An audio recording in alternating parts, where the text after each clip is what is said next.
everybody. So, this is a little bit of a more informal stream because instead of doing an actual competition today, we are just doing a scrim, I believe they call it. So there are no stakes, basically. Is what we've.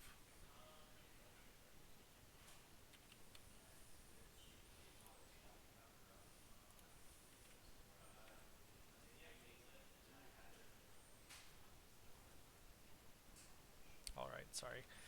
I'm just trying to get set up here. There's a lot that goes into these. We've been testing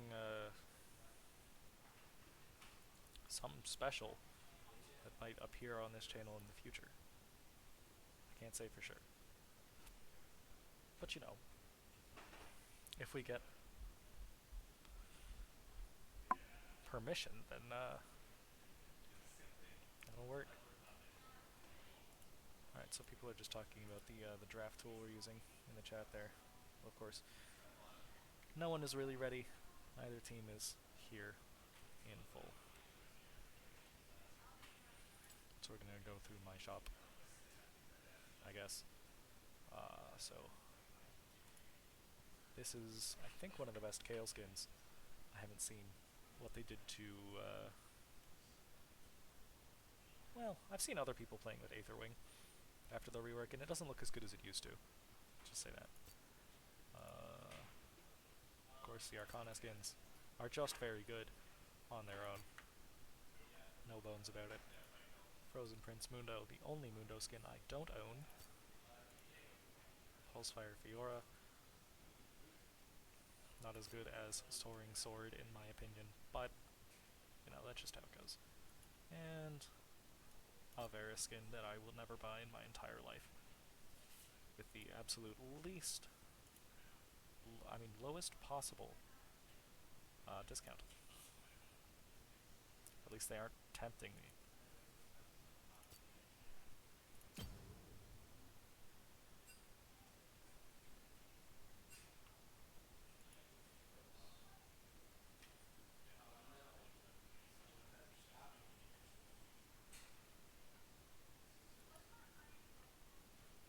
You know, while we're just waiting for this to come up, there's not really anything to do.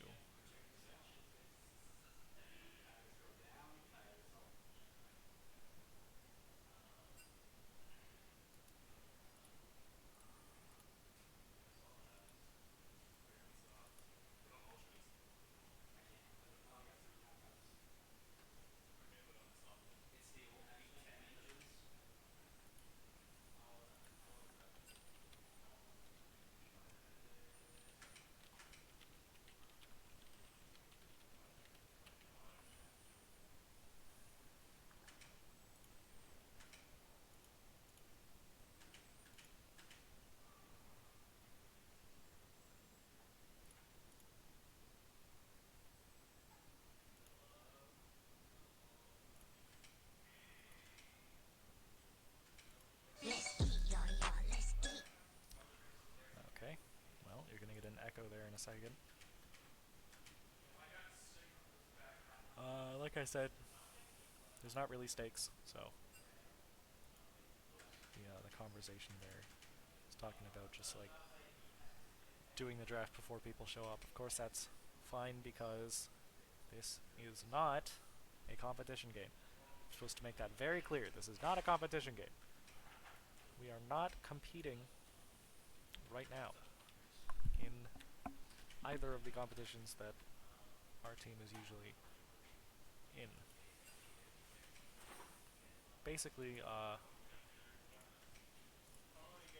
the game was supposed to happen over Trine's spring break, and, you know, just kind of didn't. So, I believe we forfeited the one we were supposed to play against this team, and then they asked if we would be willing to just scrim them to see how it would have gone, or just like for fun, and you know, we said yes. As you can see, having a little bit of camaraderie in the chat.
Oh, they are ready in draft. We can switch to the draft tool now and get actual content.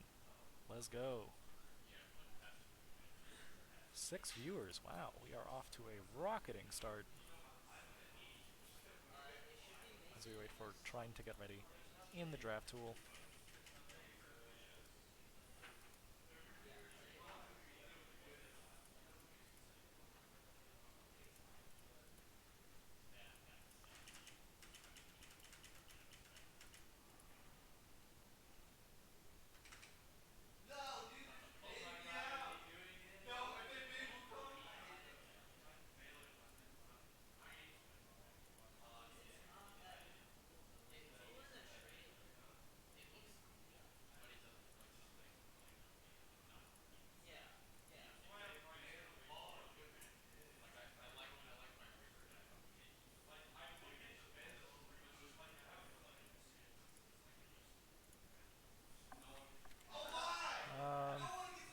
Well, we're still waiting, but when that happens.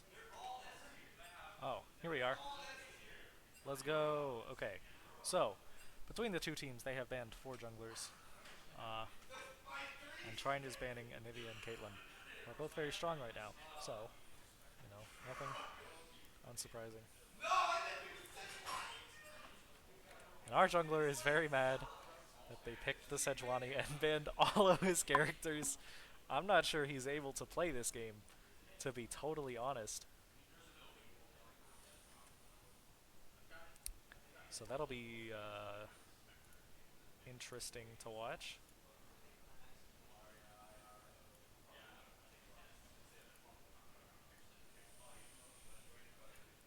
Oh, they're going to pick him the Trundle, which I believe is his last pick that he actually plays.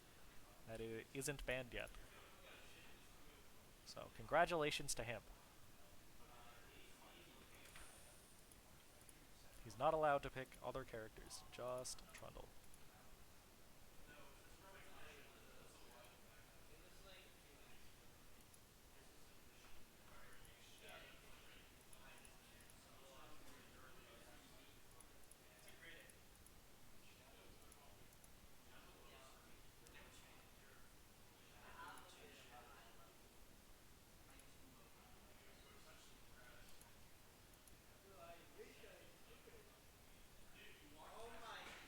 We're seeing the Seraphine picked for Trine. That's a classic. The Vigar actually coming out. That is being picked in the bottom lane now. After, you know, ADCs are not a real playable role. Just because of the absolute state of all of their characters. And people contest that, but it is true. There is no real legitimate reason to play an actual ADC right now when you could just play a better character instead. Other than like the inertia of, oh, but we have to because we always pick an ADC. Which of course is not really a viable reasoning when you have any sort of scrutiny to it.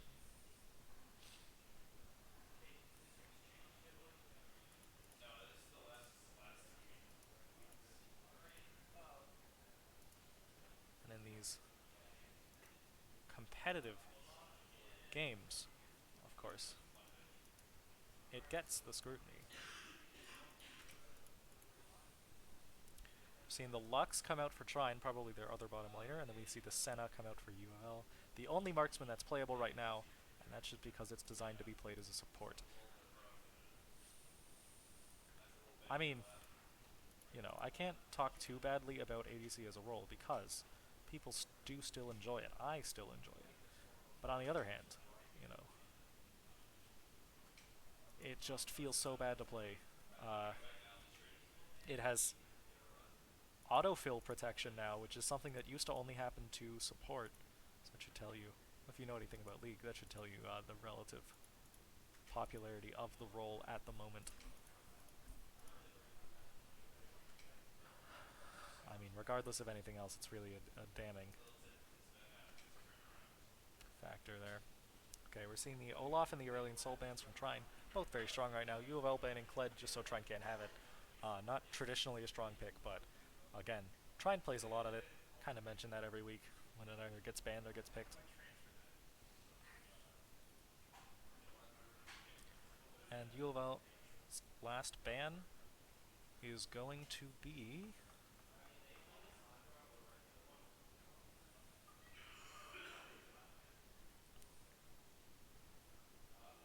Oh. The Ornn. I wonder why. It's just a tank, and it's not even, you know, especially contested as a pick right now. I mean, of course,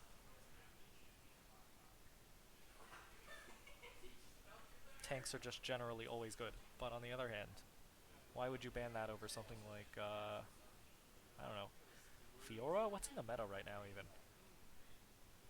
And then we get the Orianna pick from Trine for the mid lane. Fair enough. Very safe. One of the classic picks for Trine. We never seem to get away from it for long.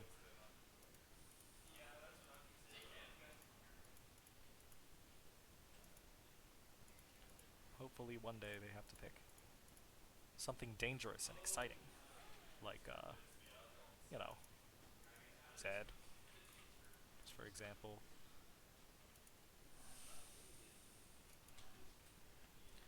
Okay, next up, we have the Belveth and the Gragas being picked for U of L. And Trine is going to pick something in response. Gragas is really seeing a resurgence now.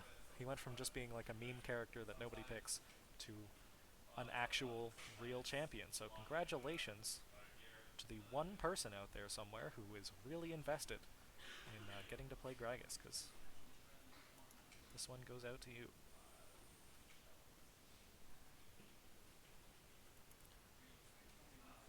Can I just delete that?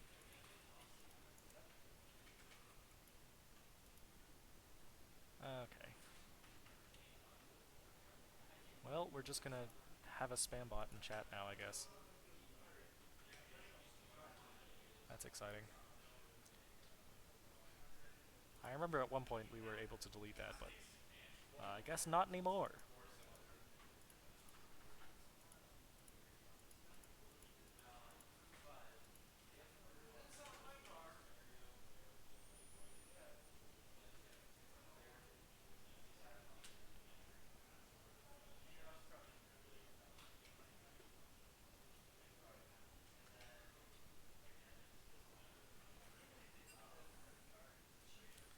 Well,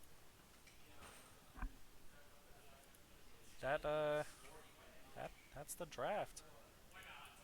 All that's next is just to redo it in the client, and then, you know, whatever.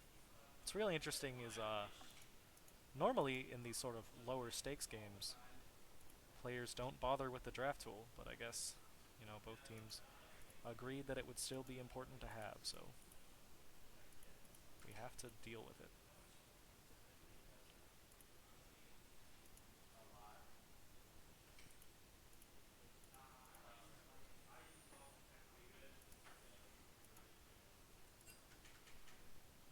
Okay. And we are ready, so we're going into the actual draft tool. Yay, us. So, what you gotta remember for this is that they can pick the characters in any order they want. They can ban the characters in any order they want. So long as all of those characters are the same characters that they did in the draft tool. That's just generally how these rules work.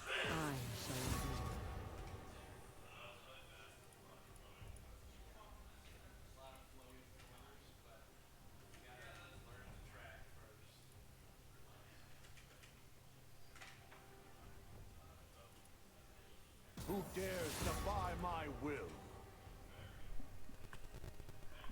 Hey. Right? Yeah. Make sure you change the title.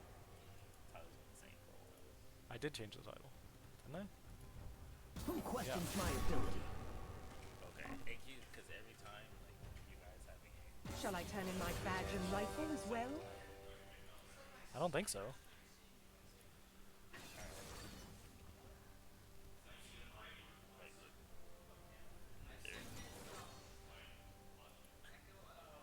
Oh. Yeah. Wait. I don't even know how to edit that. That's like a... That's something else entirely, but no, we have different titles every time. Okay, I'm just making it. Hang on.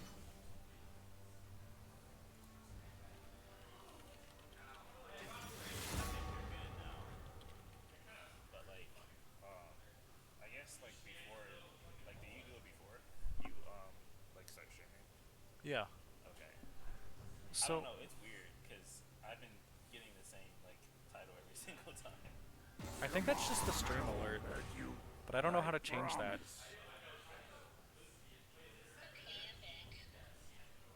Hold on a quick minute.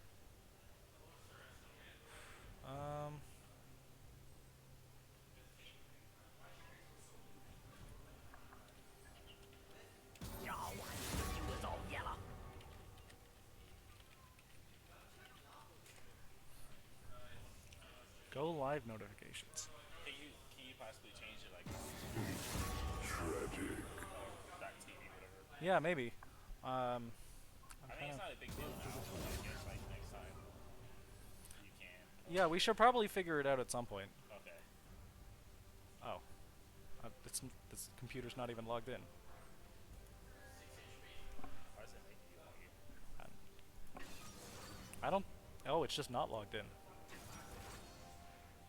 Do you have the login for this?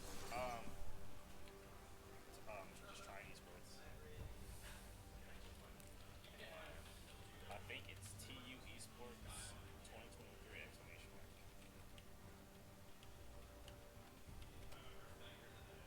If not, it's 24. It's all lowercase. It's all lowercase. Oh, all lowercase.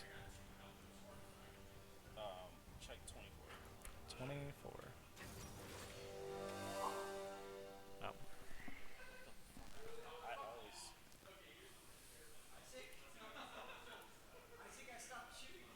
Brittany, when did I call you back?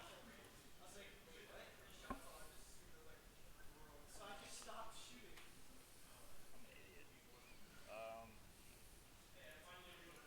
I know it's T. I just sent it to someone, which is the crazy part.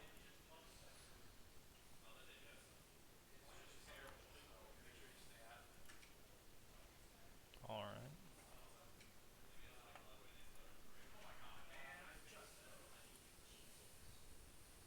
Is it 22? Actually, like, you're fine now. I think it's 22 or 23. I know I changed it last year. It's one of those numbers. TU Esports 2022. Exclamation point. Excellent. There we go. Now we just need a security code.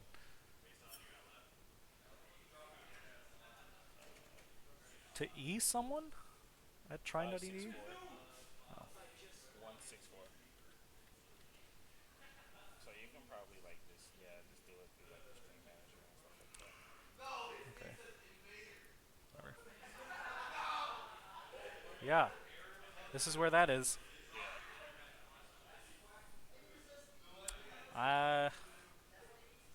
I'm just gonna empty that. You said what? I'm just going to empty that, and then if I remember to change it before the next time I stream, then I'll change it. Yeah, you're fine. It's just like I said, it's been the same for a while. So Yeah. Okay. you're good. Thank you.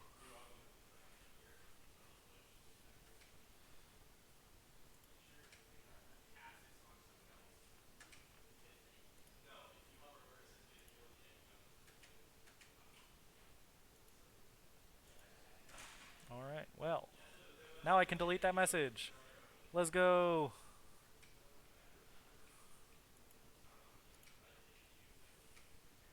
That is progress in real time. Sorry, I was kind of dead there for a second. We were fixing some technical issues.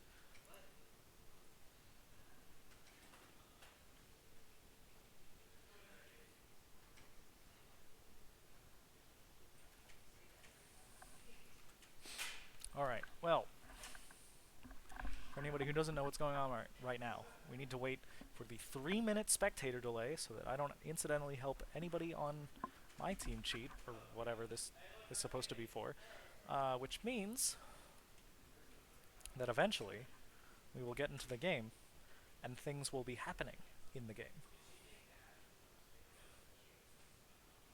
Which, you know, gotta love that.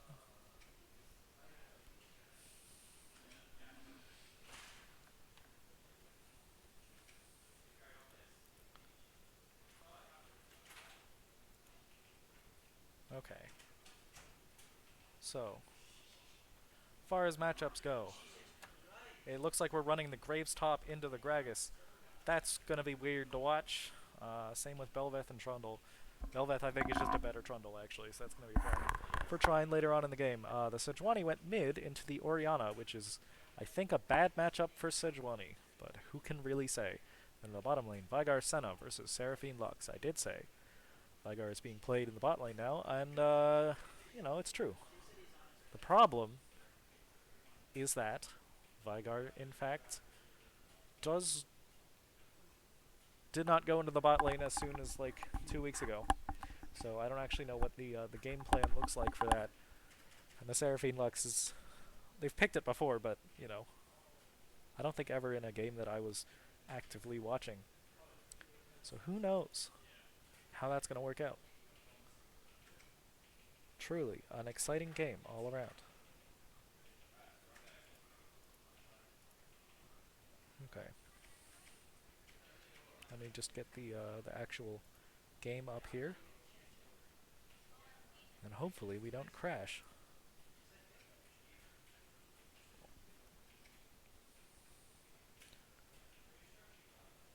And you know what? If we don't, this will officially be the most successful stream of all time. Here, in the Trine Esports Arena. We made forward progress on, like, actually being able to manage this stream. And we actually got to cast the game afterwards. It looks like Trine are preparing to invade, or preparing for the other team to invade. I don't know, both of them kind of look the same. 30 seconds until minions spawn. Either way. I know what makes them tick. I know how to make the ticking stop. This is a really weird strategy. It's worked for them in the past, but I don't know if it's actually better than just doing a regular 5-point. If the other team starts invading in the bottom lane, then you can get a revenge kill sometimes. But on the other hand, you know, if they just don't invade in the bot lane, you're not really doing anything. And the jungler and top laner end up kind of far away from where they want to be. So they have to walk all the way across the map, leaving, you know, a team that actually did 5 points to just hit their jungler a bunch of times, like we just saw. If you can believe it, the Sejuani is just hitting Orianna. The Orianna is hitting back. That's what's known in the business as trading. We like trading. It means there's going to be forward game progress. When neither team is trading, it basically just gets really boring really fast. Oh, it's Vigar's support, I guess. No? He was just getting gold from, I guess, First Strike? Yeah, First Strike. Okay. Well, as both of U of L's bottom laners are infinitely scaling champions, and Belveth is also an infinitely scaling champion. Trine either has to win early or they aren't going to win at all. which is bad news for them. They don't tend to win early, no matter what champions they pick. And these are not exactly their most practiced champions, besides the Orianna. I mean, Kettle Whip in the top lane has been playing a lot of Graves recently. Almost none of that was in the top lane. His entire match history is just Graves ADC. Because again, ADC is not a real role and does not exist.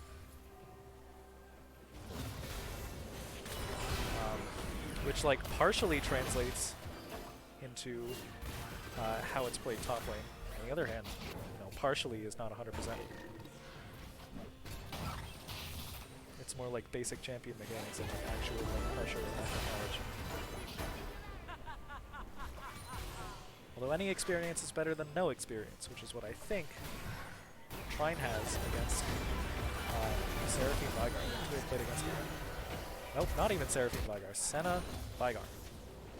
We're just going to see a kill immediately in the bottom lane. I was too in my own head to actually announce that was going to happen before it happened. But, you know, if you think about it, that was a lot of damage very quickly coming out from Trine. So good job for them. That was surprising. They were engaging off the back of Vygar's cage onto them. Just, you know, taking the opportunity to just hit Senna, who did not really, I guess, understand how much damage they could deal. And then we have the ineffectual Trundle Flash in the middle lane. And Graves is just taking control of the top lane somehow. I'm not really sure how that matchup is supposed to go, but I would not imagine it would go to the Graves. I think maybe the Gragas is just not an early game champion. Senna is, again, going way too far up. And is not going to get punished for it, despite the fact that Trundle is there, just because both of Trine's bottom laners are so low. And there we're seeing the Gragas damage that I was expecting this whole time. Or maybe he keeps doing that every once in a while, and Graves just keeps healing it all back with Grasp of the Undying. It's definitely another possibility.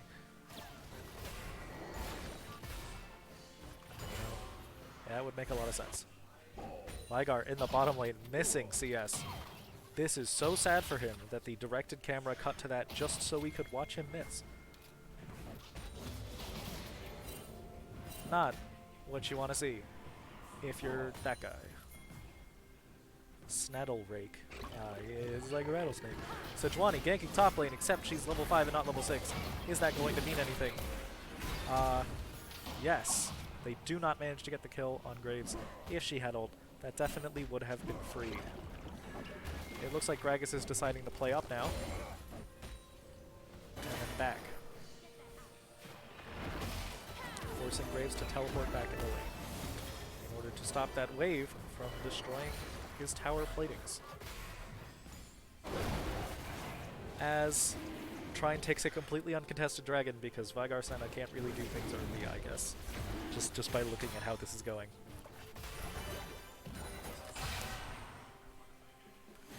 According to competition rules, neither team is allowed to pick Yumi yet because with the scope of the changes, she is temporarily banned for the next 2 weeks. But of course, you know, as this is not a competition game, they could, but they're still trying to act in a way that sort of emulates competition, so they're not going to use it anyway. I had previously discussed that with the team. Actually, some competitions do allow you to use champions like the week they come out or the week they get big changes. Even the day they come out. But unfortunately, this one is not one of them. And Lux is getting caught out. She did not know Velmus was in the bush and walked just too far up for a free kill for U of L.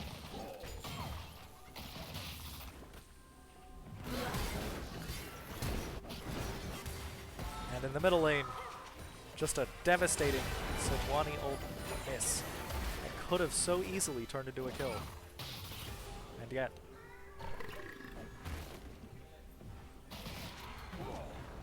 Graves is just winning top lane handily, like, it's not really a contest.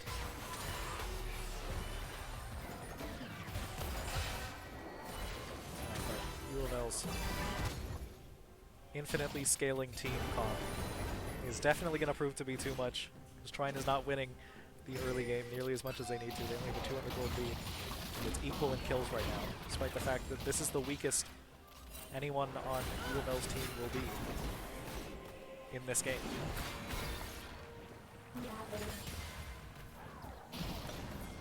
Right now we're seeing Sejuani kind of come into her own too in the middle lane, making the matchup seem much less one-sided. As Bel'Veth goes in for a gank top lane and gets it completely for free because the amount of disruption Gragas can put out is enough to stop him from dying and also stop the Rage from running away.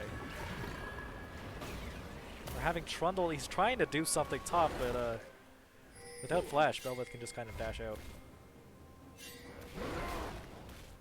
He might look for a Rift Herald here. He knows it would be relatively safe because Bel'Veth's pretty low, Gragas just backed. There's not really a way to contest that right now. Plus they have the Scuttle Crab for increased vision control. And they know the only place that U of L has wards on the top side. So Sejuani's coming in to try to shore up their defenses, but you know, Bel'Veth knows it's not really a fight they can take. It's backing off. Although Gragas is just kind of posing threateningly. Sejuani's coming up on the bot side.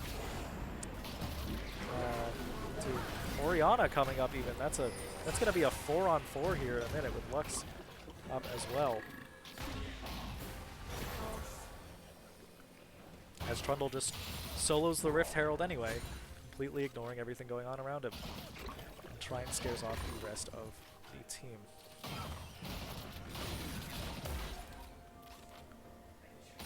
Alright. Lux is level 4. That is kind of impressive actually.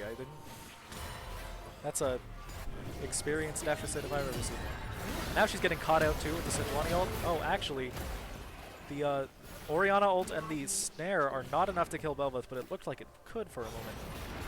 And now the entire rest of the team, besides Gragas, are coming up to defend the Void Queen. Is that even her title? I don't know champion titles for champions released after 2020. I used to know most of them, and now I only know some of them. In the bottom lane, we're seeing an intense trading pattern coming out from the Senna as Lux whiffs a Q.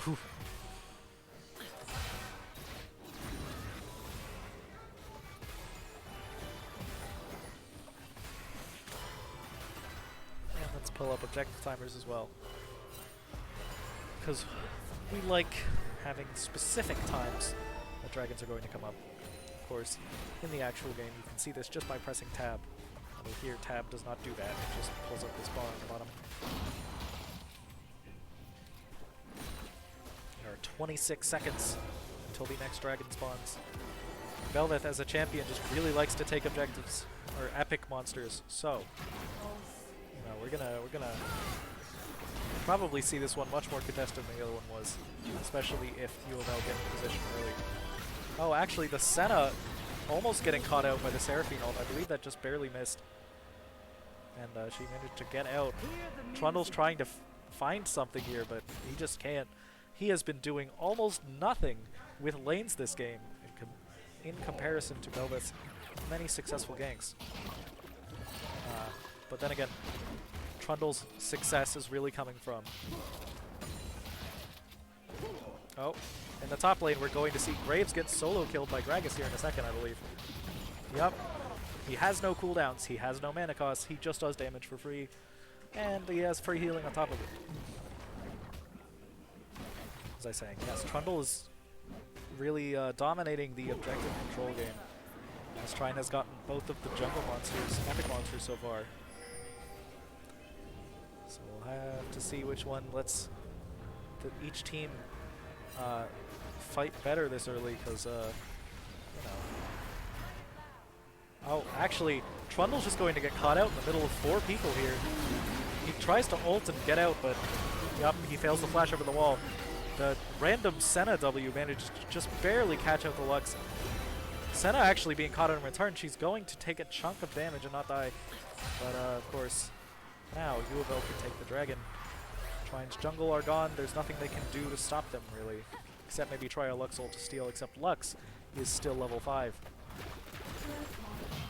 In the top lane, we should see Graves playing a lot safer, as Gragas has reached the point where he can just kind of kill you.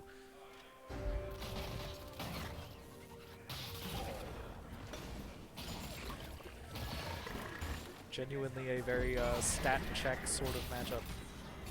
Either you have enough health to live through Gragas' abilities, or you don't. Dodging them is not really an option, and once you leave that, it's just like you take this much damage.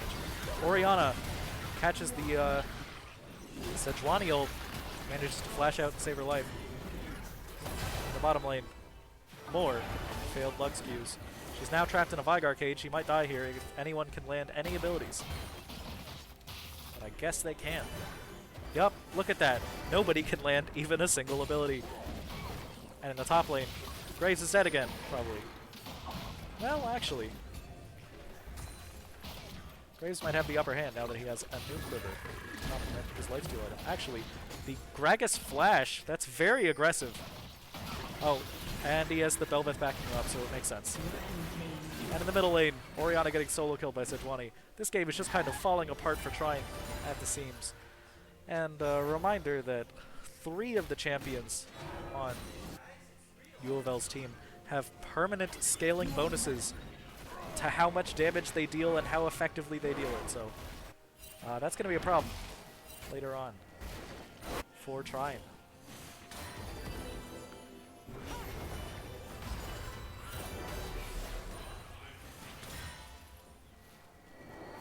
Although I feel like I need to make this known again. This game has no stakes. Nothing is going to happen for the team who wins. This is not a competition game. This is just for practice. So, actually, I can trash talk Trine as much as I want.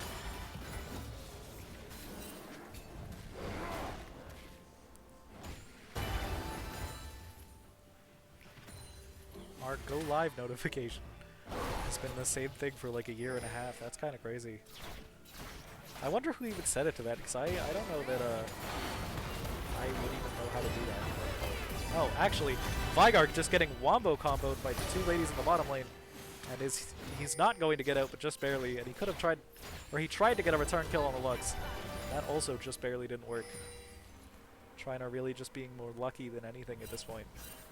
Even though, you know, the score is still 7-2. And Louisville are getting their second major jungle objective in the game. Because Trundle can't contest that in the face of Senna roots.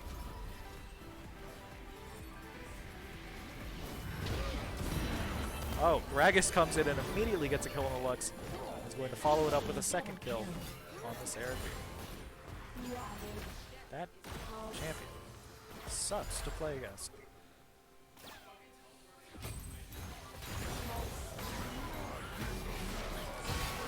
Middle lane, a fight, 2-on-2. Mid laner and jungler versus support and jungler, and it looks like Trine is going to come out on top, getting 1 kill in exchange for none. We're not going to see any more happen in the middle. Oh, we are. That's incredible. Although Trundle can't really get in on Senna Vygar ever, so that's not going to actually get a kill. In the top lane, Gragas is coming to terms with the fact that he doesn't actually do anything. He was kind of on the back foot for that entire fight. And Senna just gets caught out by 2 Lux abilities that aren't even the root. She just sort of walks into the ult after taking a knee and dies for her trouble. The dragon spawning in 57 seconds, that's enough time for both teams to back, buy items, and fully reset before coming to deal with it. So, this is going to be both teams at full strength, fighting it out. That's what you want to see.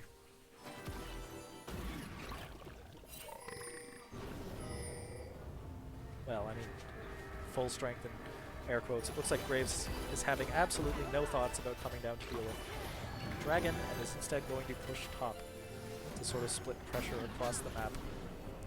Nobody on Louisville's team are responding to that at all. So, that's it's not really a problem. Or it looks like U of L does not believe that is going to be a problem. The random Lux ult again, catching out 2 people who are standing in a line for some reason. And yep, that is going to be a second dragon for U of L. I feel comfortable calling it already, except the Trundle's going to try to go in anyway. The sheer amount of disruption that U of L can put out here is going to be a problem. Trundle can't really get in. The Seraphine ult catches 3 people, but we're moving away from that to watch Belveth just sort of kill Orianna with no recourse. Plus with the Senna ult, it's really not even close. And that's a Vigar ult just blowing someone up.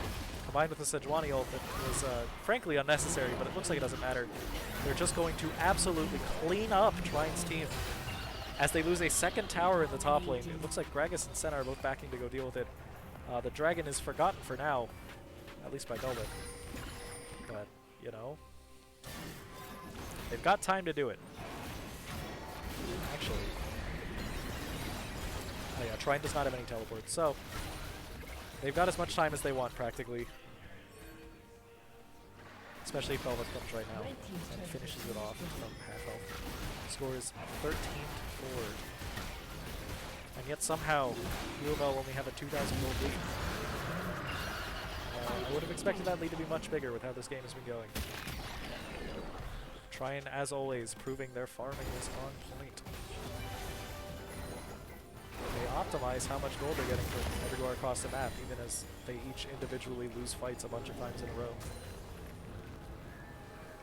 It's the pro player difference.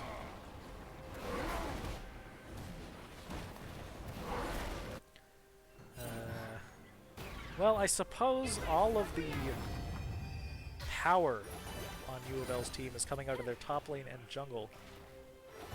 So any fight that doesn't involve the 2 of them is mostly fine, probably. Yeah, as we see, Trine's bottom lane can kind of hold off Sejuani on their own. At least for now. Despite the massive heartsteel damage. And the Sejuani ult is going to catch out the Lux, leading to her imminent demise. Trundle's here to try to make something happen, except he can't actually get onto them at all. In the top lane, more Graves versus Belveth action, although again, he doesn't do anything yet. He needs way more resources than he has. In the middle lane, Vigar catches out Seraphine by just pushing 2 buttons on her. And in the bottom lane, Gragas does not have cooldowns. You cannot escape him. Okay, well, the score is 16-4. We're seeing a lot more of that, Trine just losing everything across the map. Graves at least manages to get out with his life at the cost of his flash and ult. Although he did get Belva's flash in return. Which is much more valuable, actually, considering she's 6-0. Vigar is kind of scaling up here. Seraphine's kind of scaling up here. And every second that passes just kind of inherently makes almost the entirety of U of L's team stronger.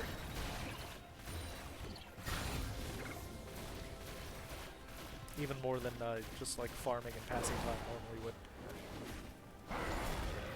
They get their first tower in the top lane as Belveth leaves her sort of minions to do it for her.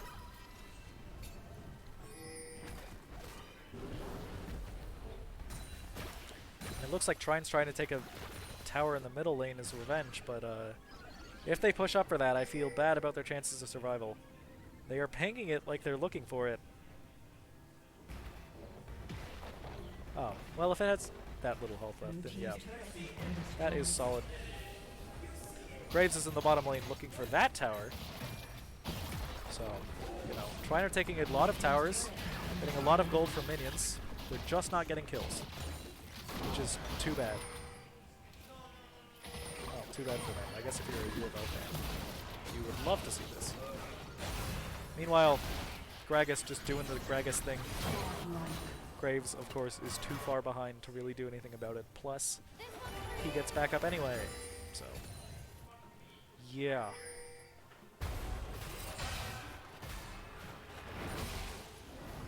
So I don't think Trine are going to win this one.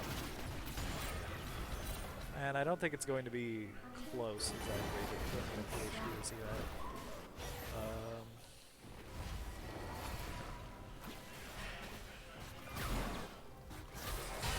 It'll be interesting to see what they're planning on doing in the second game, because it might just be that U of L are drastically better players across the board, and that they're really twisting the knife with this jungle pick.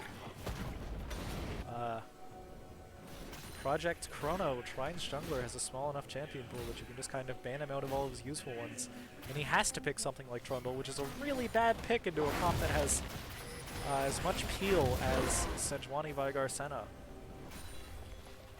Or even with Gragas. Like, he will never be able to do anything. He just can't get in. And across the map, Trine are just dying in completely unrelated fights. Getting absolutely nothing in return. Red team's turret has been Jungle, Gragas. Oh, actually, Lux is trying to turn it around on him by popping up from behind. It's not going to do anything, except they cut Veigar off from the rest of the team who was too distracted dealing with Lux. It's going to be the first kill Trine has gotten in like 5 minutes. Good for them. Good for them. Velvet is taking their entire base just on her own. But you know, they got a kill. Oh, U of L are definitely just going to take this dragon too. That'll be their third one. With the top inhibitor gone, Trine can't really dedicate the resources necessary to defend it. So, that's too bad.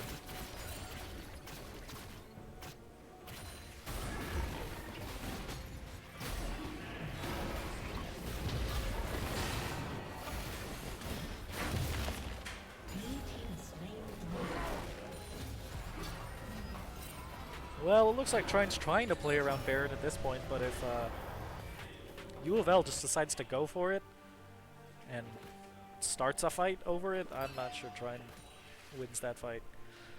And then, of course, they'll take the Baron buff and probably just end the game with Belveth's little minions there. Oh, the Seraphine Lux Trundle pick bush. They just blow up the Veigar before he can properly react. Sejuani was even there, but she couldn't figure out what was going on in time. That is absolutely lethal, and is also the only way Trine's going to get more kills at this point. Not, you know, it's not really consistent.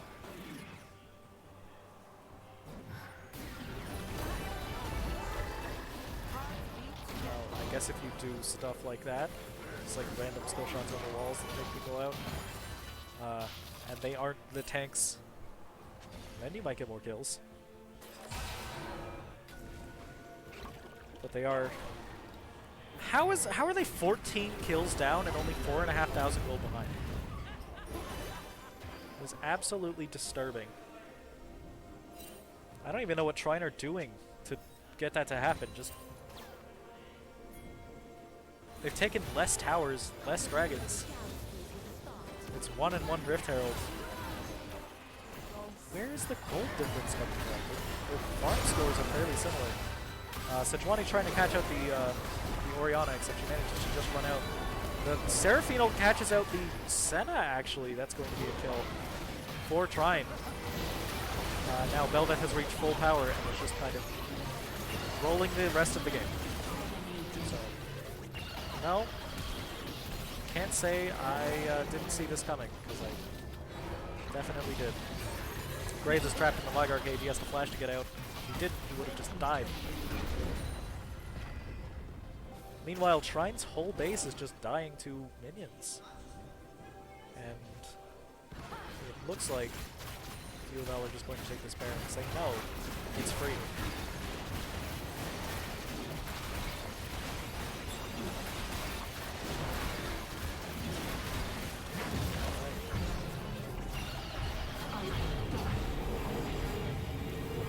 They're backing off. Resetting, and are going to push to end here, probably.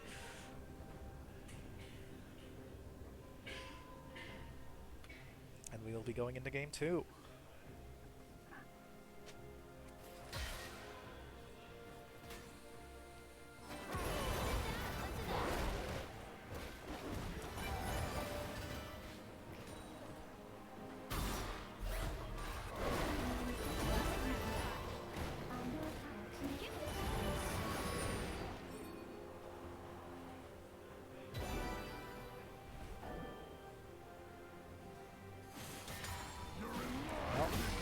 Trundle's playing all the way up to try to get something to happen, but it's just not going to work out.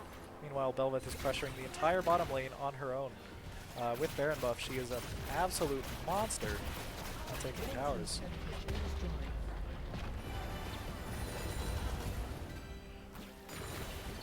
And Trine are having to dedicate 2.5 people really to just wave clear. Lux is kind of going between lanes. While they lose their tower mid lane anyway. Top lane isn't going to be contested for long because we all know Gragas can just kill Graves from this position. And in the bottom lane, Belveth just doesn't care and is taking towers anyway. Oh, with the addition of a Sejuani ult, it's going to lead to a kill to Orianna. Yeah, this one is over. I feel almost 100% confident saying this ends right here, right now, despite the fact that 4 of Trine's players are alive. They simply can't do anything about what's happening right now. Yeah, that's it. Belveth, I guess, is going to continue attacking the Nexus forever. Congratulations to Louisville. You win nothing. There are no stakes.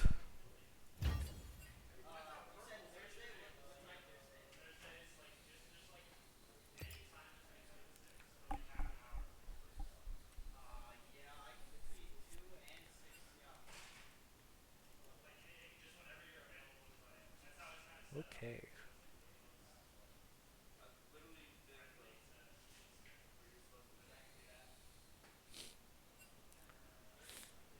Well, we have 3 viewers. 4 viewers. 3 viewers. Yeah, it goes back and forth depending where I look.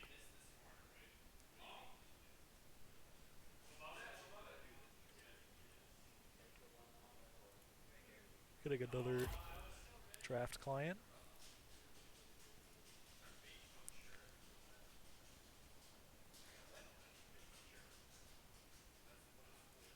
Let me put that up there. Well, when they say they're ready, I'll put it up. It looks like Trine picked blue side, as is their right. So they probably have a strategy in mind for what to do for this game too. But I don't know how much strategy can help them if it's that wide of a gap between the teams.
Well, I always have trouble figuring out how to stall when we just kind of have nothing going on. How did our viewer count go up while I was being silent? Okay. The game's broken. Throw it away.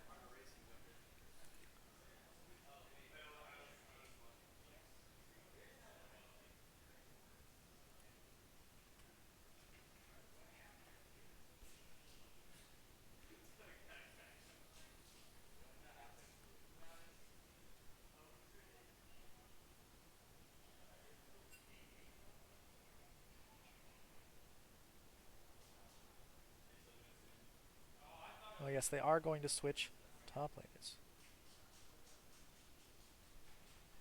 So that might change something for Trine, because the top lane was a lot of where their early power was in the last game.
Well, I guess Trine is scouting this new player, so I will too.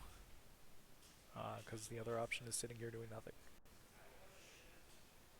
He's a gold 2 top laner.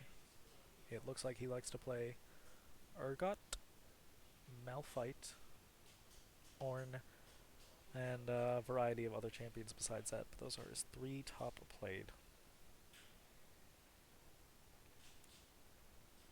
Well, that's pretty cool.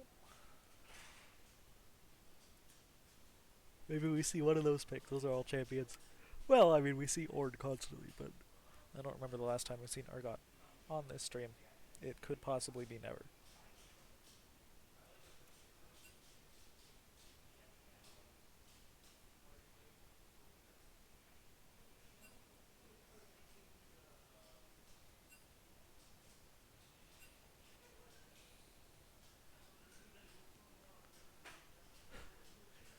And here we have some other guy, just like he can fill.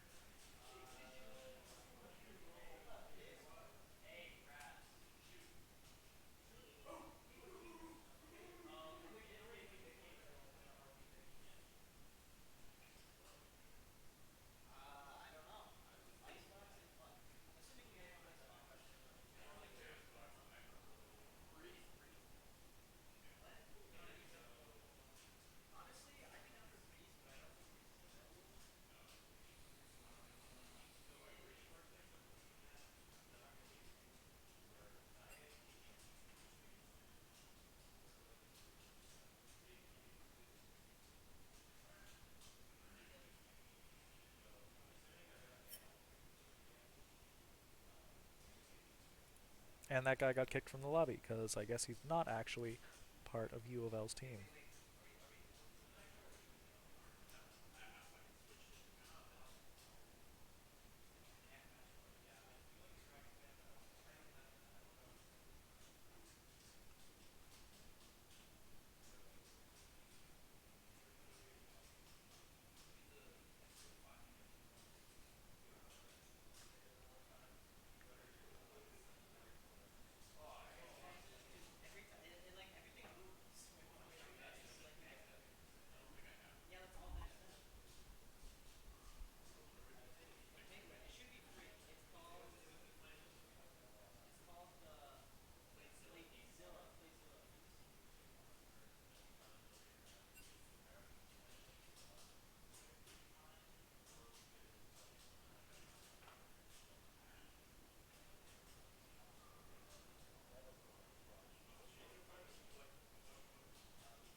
Well, we're still waiting on the draft here.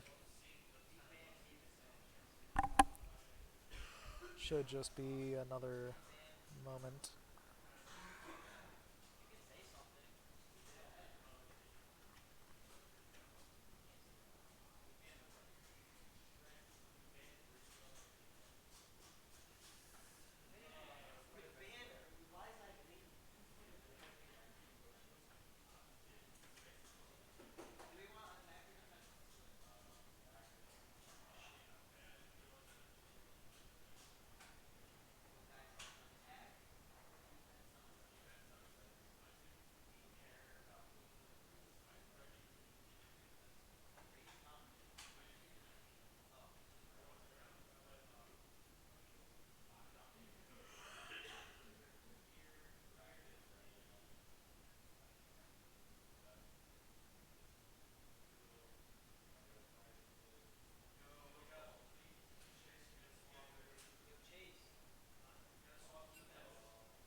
We are finally ready for the draft. Okay. Let's get right into the news. Am I allowed to make that reference? Who knows. Draft tool, yeah. Now with real-time reactions. Because I can have it pulled up at the same time as I have the stream controls pulled up. Trine is banning the Udyr. That's interesting, because the Udyr was banned against them earlier. Last game, I mean. And of course, U of L still committing to just banning all the junglers. They have identified a weak link, and they are not going to stop breaking it. Trine is going to ban the Jhin, which they banned last game, and the Gragas, which just did really well last game, so that all makes sense. Nothing surprising there, necessarily.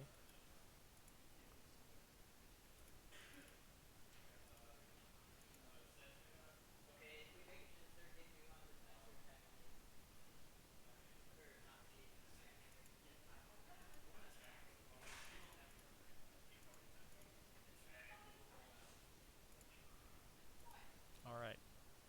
Well, we're seeing the Sejuani first pick from Trine. Of course, they won it after it did so well last game for U of L. What are we? Okay, somebody just posted another link to a draft wall. And now... well, they're picking their Jinx. I don't believe she's especially good right now, but she did just get buffed, so maybe they're just wanting to try it out.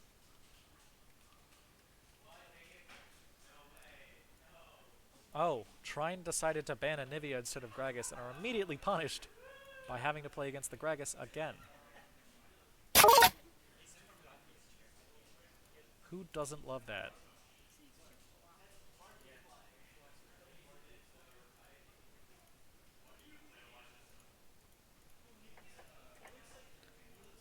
So, I mean, that's a bad sign for Trine's top lane after how that last game went. But a very good sign if you're a U of L fan. So, congratulations. You really shouldn't gloat.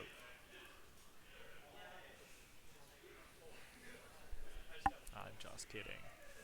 I know none of my wonderful viewers would ever gloat about anything. It's just not a right thing to do.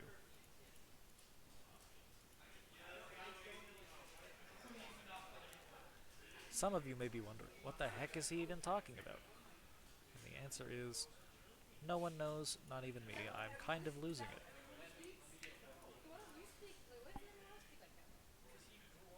Senna Vygar, this is the exact same draft that U of L did, except Trine's doing it now. So, good for them. You know, love to see an adaptable team.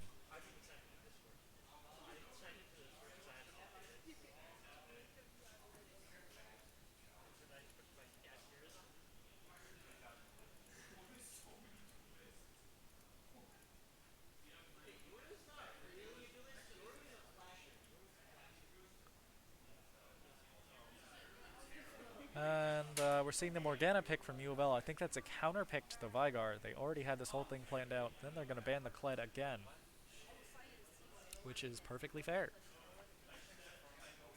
No one can stop them from banning that if they so choose. Apologies.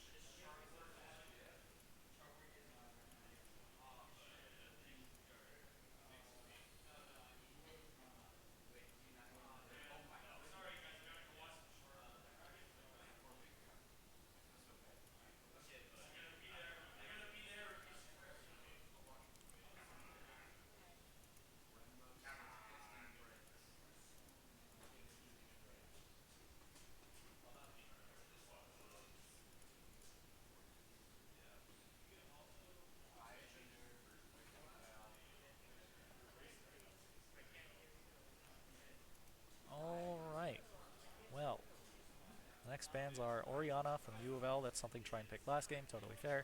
And Trine's going to ban the Malphite and the Silas for some reason. Neither of those champions came out last game. I don't remember if they're the same bans from the first game.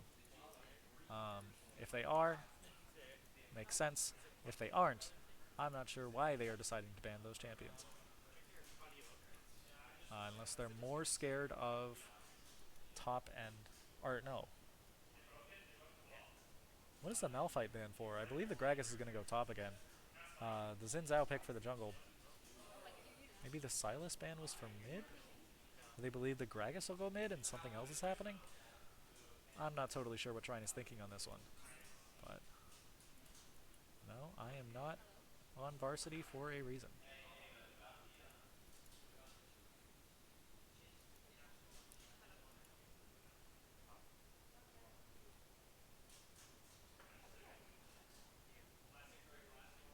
Oops.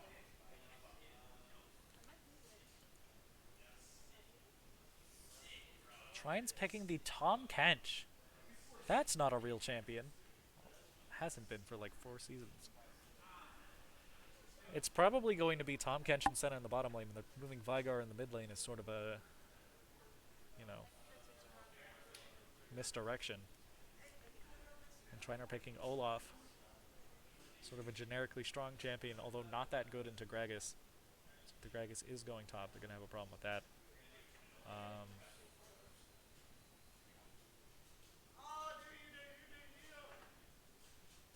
And U of L's last pick will be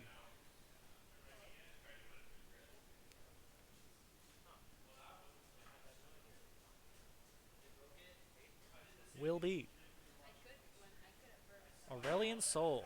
That is something Trine banned last game and slipped through this game. So, that is a problem, I think. It has the same sort of infinite scaling idea as Vigar and Senna, just generally better. So that's going to be a problem for Trine in the late game, as the entire U of L team was last game. Right now, neither team is, or U of L does not have most of their team members in the lobby. So, once they have that, and then we go through the draft again, that's going to be a very exciting game coming up.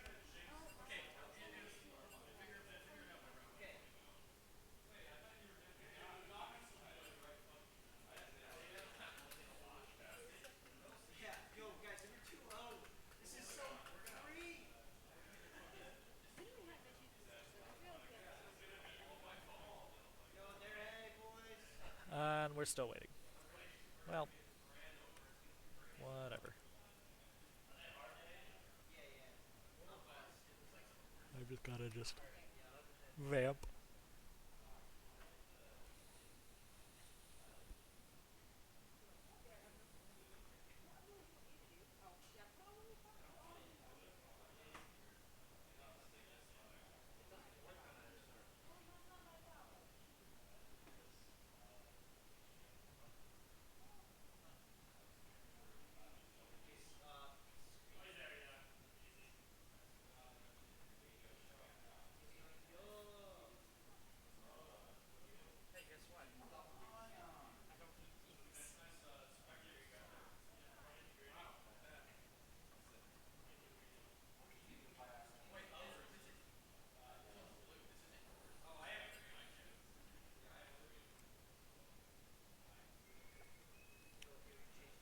And we're finally here. Finally, almost ready.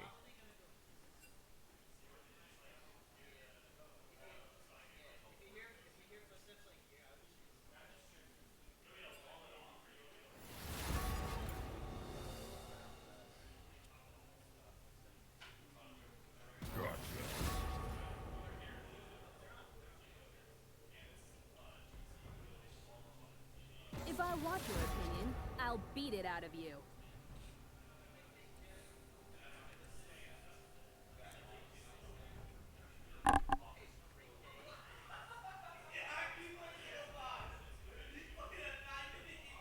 My genius will be understood eventually. Who dares defy my will? Reminder, they can ban and pick in any order so long as they end up with the same 10 champions as they did at the end of the draft tool. Who questions my ability?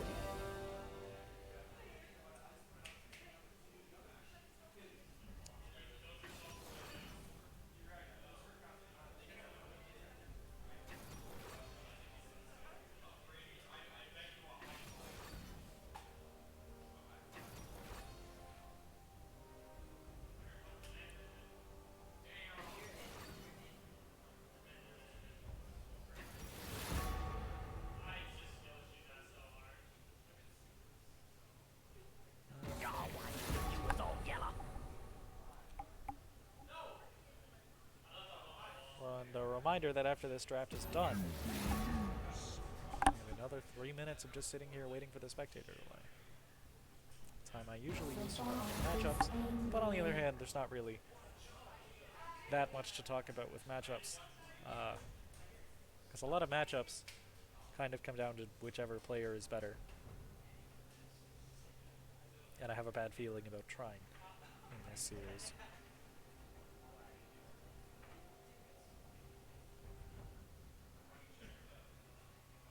You can't cage me for long.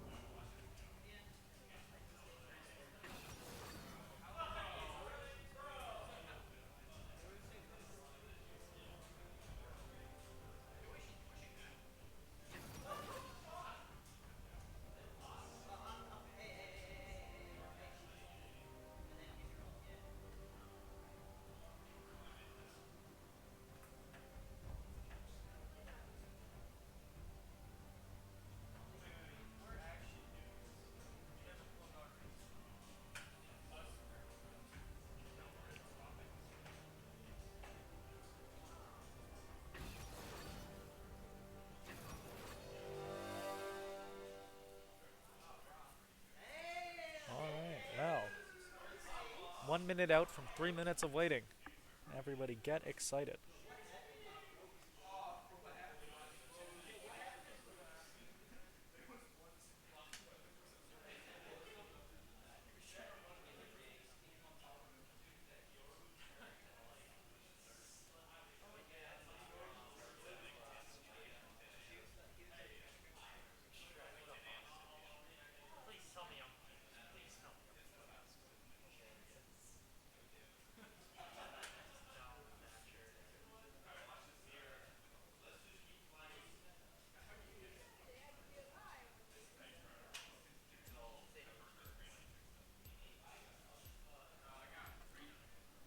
Alright. I heard the ticking down and I got all excited, like the game was going to start soon, but it's not.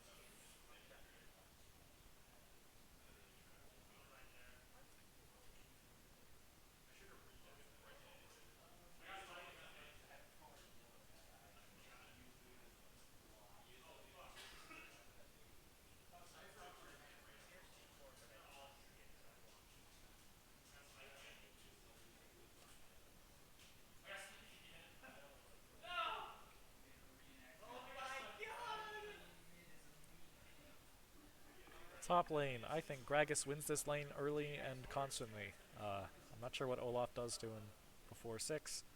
Gragas can push an advantage before 6 into like a snowball permanent advantage. Although after Olaf has ult, it might get a little more even.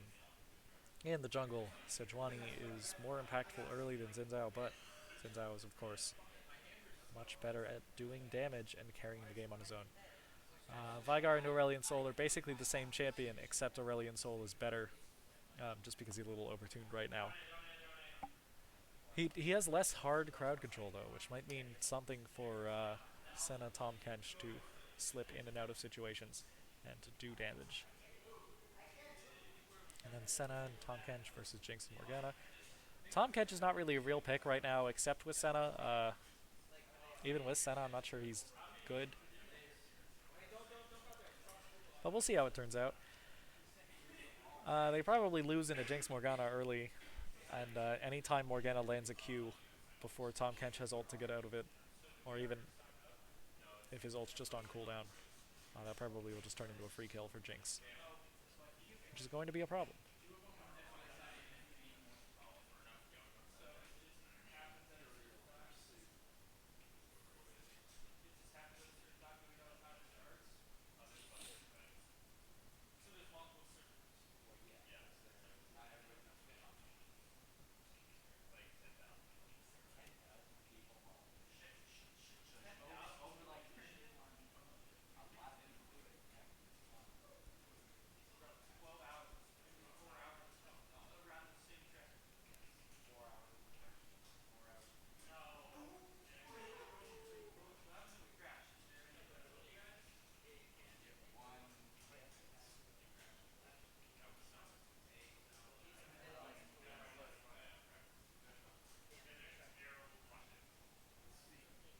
Alright.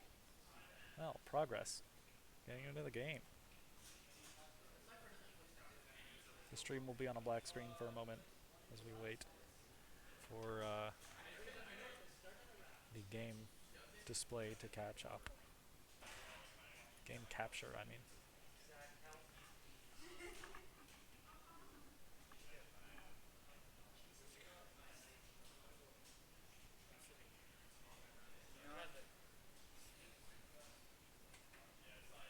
Well. Progress.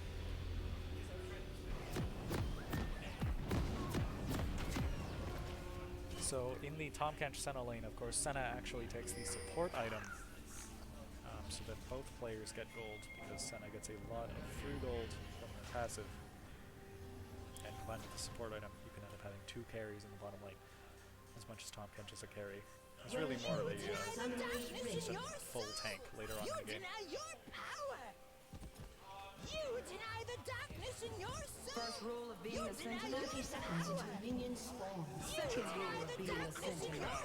We're not going to deal with those emote spams. We're just going to go look at the other team instead. Again, they're going into 5-point, trying to preparing for an invade that is never going to happen. They're just spamming emotes. I'm not totally sure what the competition rules are on emotes, but they're trying to get out of their system now.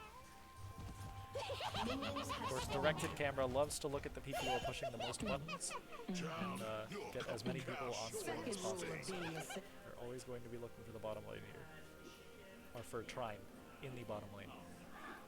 And again, the 5-point would also have stopped an invade, and also probably would have stopped Sindel from getting a free ward on the blue buff there. So, you know, that's rough.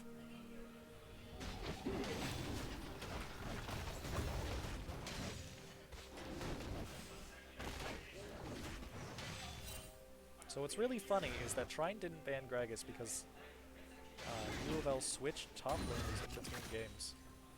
And yet somehow they're facing down the Gragas again. That's... It's funny if, no, a little annoying for some. You are a malodorous offense to my palate. Okay.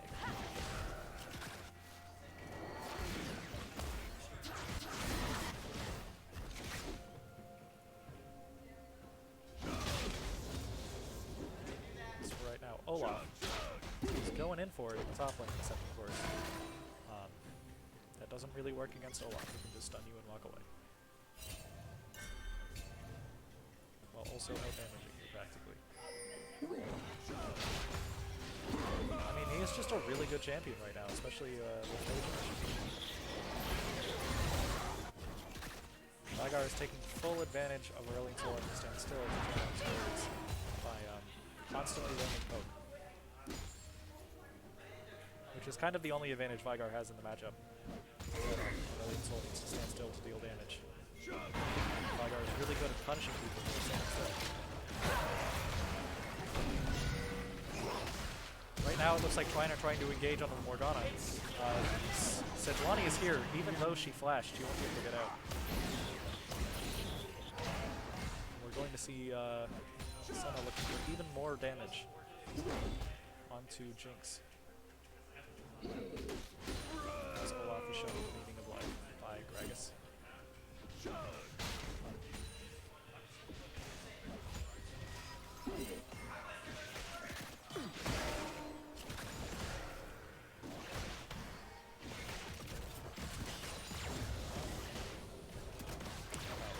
Trine does have an amount of late game inevitability in this game, by the setup. But you know,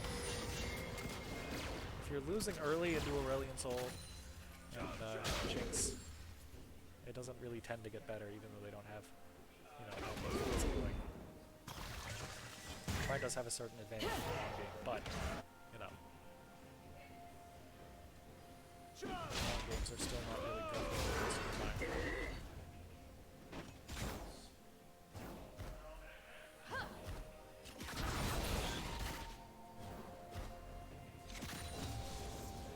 And we'll pull out all the do that.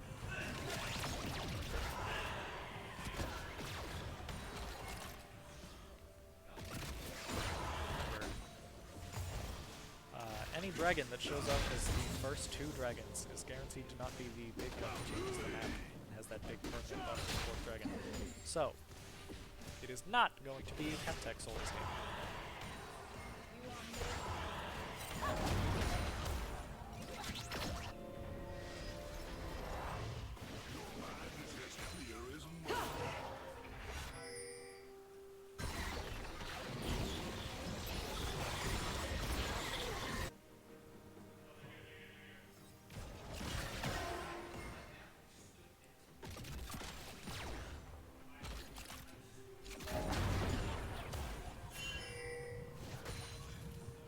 Trine, it looks like, are playing around the, are trying to get vision around the dragon, just in case they have an opportunity to take it later on. And Sejuani wants that opportunity soon, judging by how she's playing the bottom lane right now. Which, it might work, but she does not have a ult. Louisville are playing very far back. Possibly not.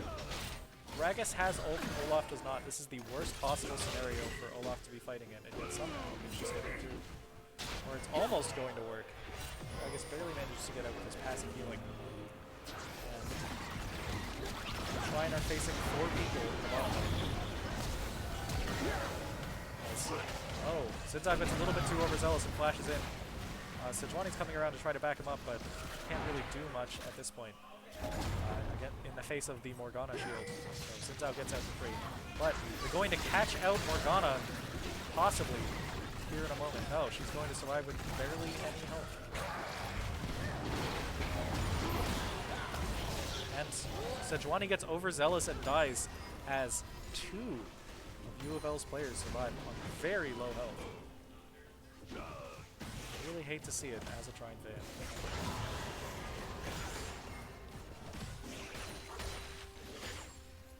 Just very unlucky.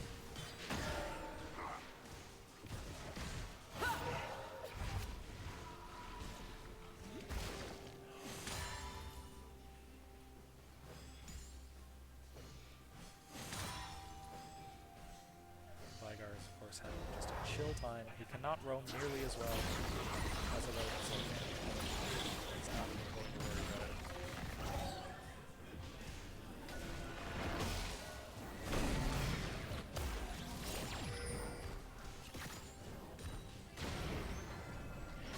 Vigar is getting a lot of stacks, at least it looks like. 56 bonus ability power at 7 minutes into the game. That is a lot, to be honest.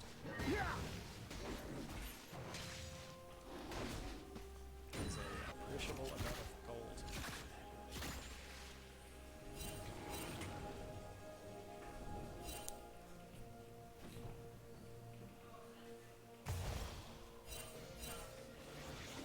Trine are ahead at the moment. they get a couple more plays like what happened bot lane, they could get pushed out of this very quick. Especially since they can't seem to really get close without major assistance.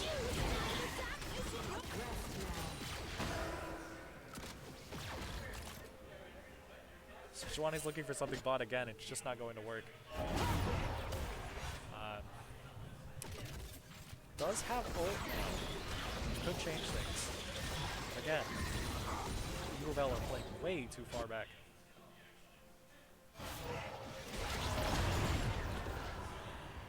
And Xin Zhao is preparing for Dragon with Aurelion Soul's help. I'm not sure that Trine has vision on it, which could mean that Louisville is going to get this most contested.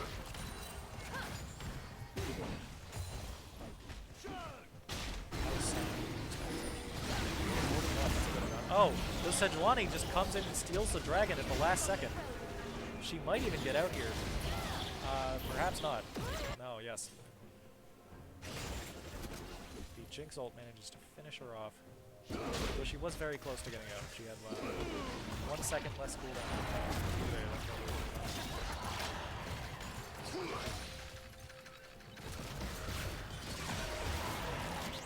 Unfortunately, Sejuani is not Gragas, therefore has a shot.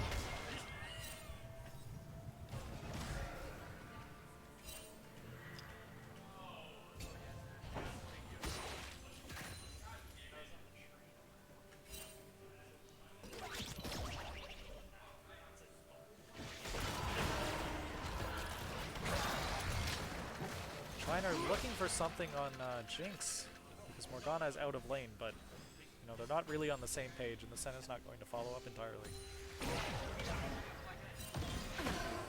That's really just too bad. Morgana is still not there. He's coming back finally. And ooh, it might be just in time to catch Senna out with Xin Zhao's help. He's coming down here. Neither of Trine's bot laners have flash, but they aren't going to beat it. Then a Q misses. It's not going to be a big fight here, despite Louisville's best efforts. In the top lane, Olaf is proving he can beat Gragas after a certain point in the game. So good for him. Love to see it. Especially with ult. Yep, okay, that is one dead Gragas. Olaf is probably going to die here too now with the Soul coming in. Especially if he ults it, that is going to be a kill. A trade, which Trine will certainly take at this point. Again, they're not really behind just yet. Senna is just beating Jinx up. Or beating Morgana up. That's going to be 2 kills. Trine. Jinx for nothing. Good for them. Really proving me wrong. I did say I was worried about how this game was going to go based on the first one. Vygar is topside. He walked over Xin Zhao's tracking spot. I don't think he knows. So now, oh. They were ready to collapse on him, but he managed to flash, misdirect the Gragas ult, and knock himself to safety. Congratulations. And Olaf is Olafing right now, actively. Oh, that is a lot of damage for just pressing Q 3 times and not really taking anything in return. Gragas has free healing, which one can never underestimate.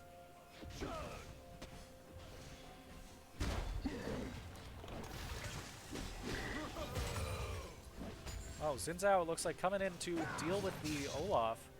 His ult is not up just yet. This could be a problem if he doesn't manage to stall for another couple seconds. Although, Xin Zhao feels bad vibes on the wind and backs off.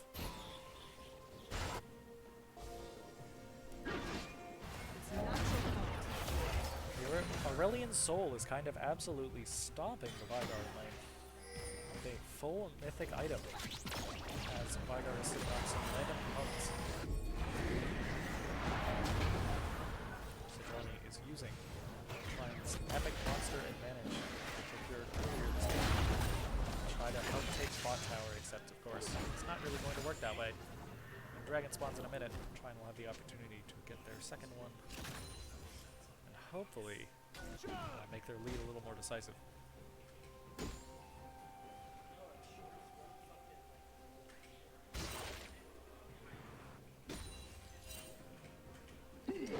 Although, you know, as we saw last game, when Louisville starts to snowball, it kind of never stops. They do definitely know how to play the lead.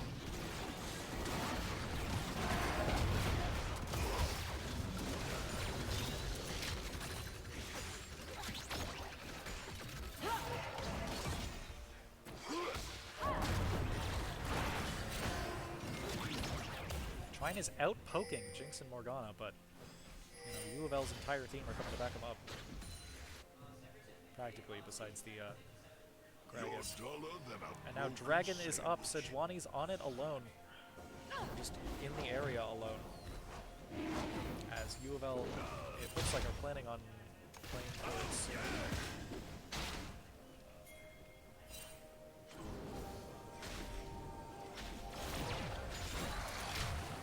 before they try to get Dragon, they want to try to make something happen in the bottom. Now is going to be their chance.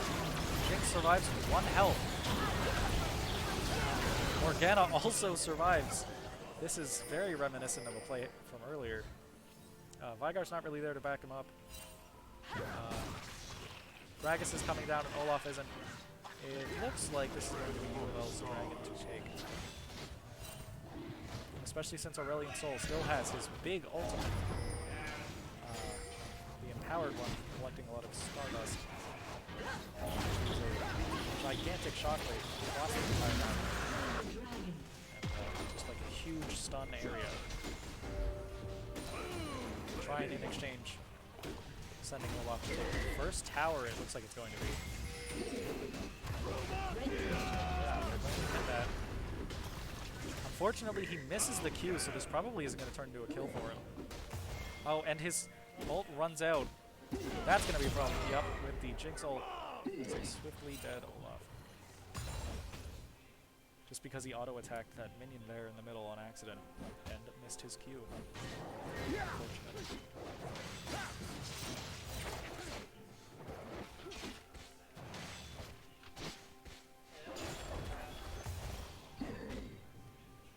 Trine are down 2 kills.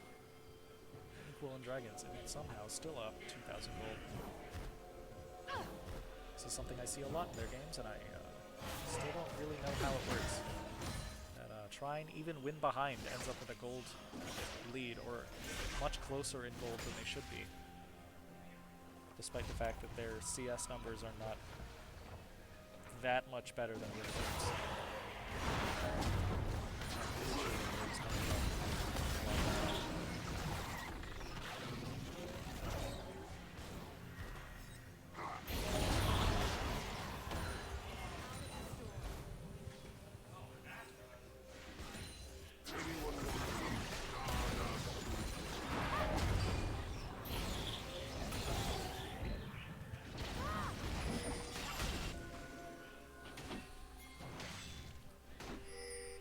Second Rift Herald is spawning in 13 seconds, and both teams are kind of playing around topside in preparation.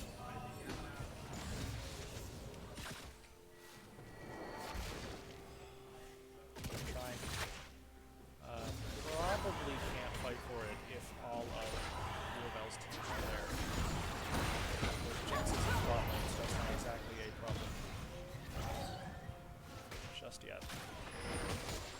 Vygar does have teleport, Jinx does not, so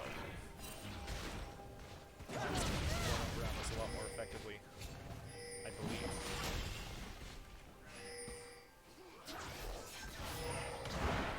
Right now, it looks like Morgana's going to get caught out, at least partially. She's going to take a big chunk of damage. Probably not going to land it, except the Senna ult comes down, and the top catch knockup is actually cancelled by the Zin down there. So the Olaf is just going to absolutely run down the entire opposing team. 4 kills for Olaf, very quickly. Jinx is in the middle lane. Olaf is not going to push for the penta, but The rest of his team it looks like is going to look for an ace. They can get it. Oh, the Senna W catches the Jinx. Senna can't really get in to follow him up though. Well, that is, you know, they did get the kill. So good for them. Try and get Rift Herald there too. Oh, it's a work in progress, I guess. Yeah, they did get it.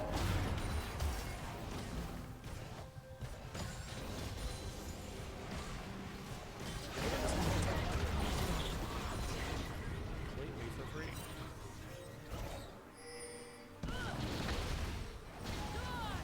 Olaf is even pushing the second tier tower top lane. Jinx is coming to respond. She's going to be way too slow to get there. Aurelion Sol and Zinzao are going to try to put something together instead. It doesn't look like Olaf's ready for it. His ult is up though. That's going to be a problem. Oh, actually, he's going to try to... Well, he kind of tried to turn him around. I think that was really just to scare off the Aurelion Sol, which worked, but, you know, they sent 4 people to deal with you. They're going to get you. Trine is now trying to get vision control of the bottom lane again in preparation for the dragon in 40 seconds. They don't exactly have a good history of getting dragons when they're actually contested. Both games they got dragons. UofL were just not ready to actually go for them. As soon as they start fighting over them, they'll proceed trying to win the dragon again.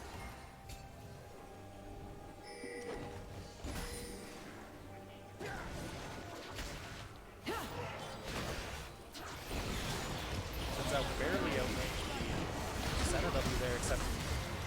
Oh. Is that Aurelion Sol getting caught out by a Vydar gauge? It's not going to actually result in a kill for anyone, since he does have flash to get out, but UofL are going to take a big chunk of damage, and Dragon is properly spawned.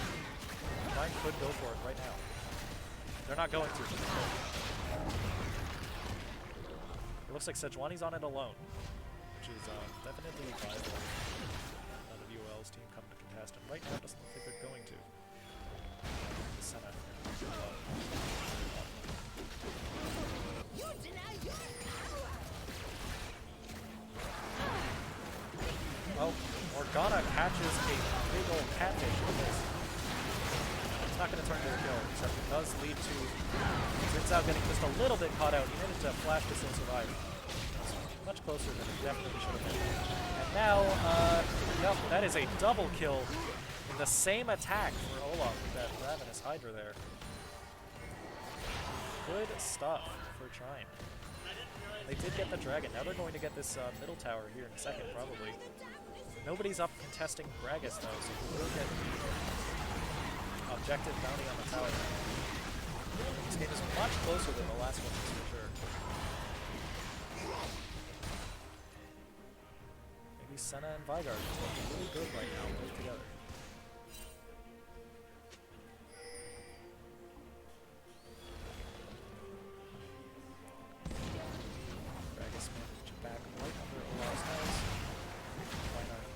Taking this time to absolutely demolish UofL's jungle. They will push their advantage as much as they can.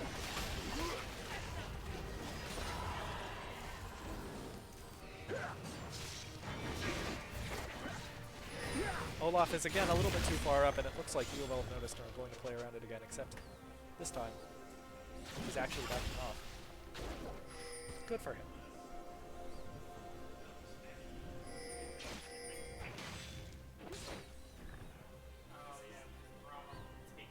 You deny the darkness in your soul! You deny your power!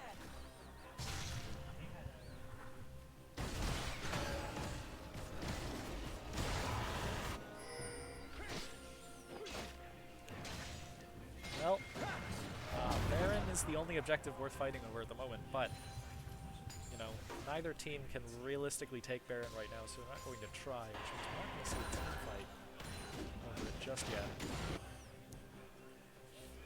I'm going to have to end up fighting over something else. If Olaf or Tahm Kench Gragas or Tahm Kench get caught out. Actually, just in the bottom lane, Jinx gets blown up from a bush.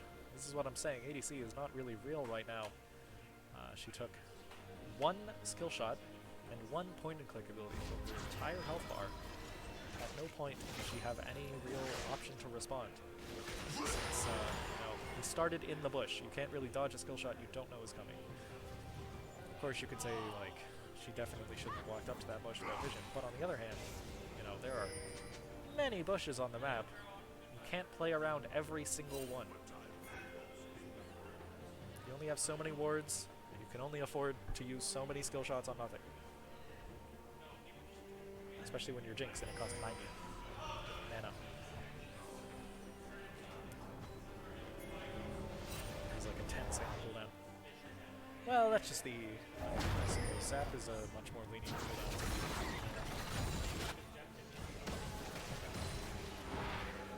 Trine are getting vision control on the top side, it looks like, to set up a pick bush, like Vigar just did on his own, except this time with his teammates.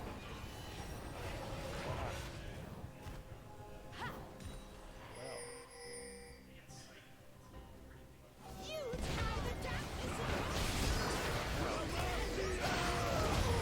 Olaf and Vigar together managed to air quotes catch out.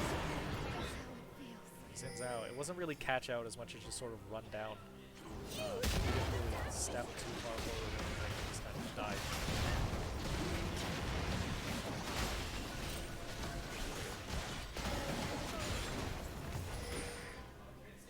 It's the power of Olaf. He needs stuns or anything. Just kind of right now. Trine is trying to kill Aurelion Sol with the Tom Kenchel to cancel his flying. Trine.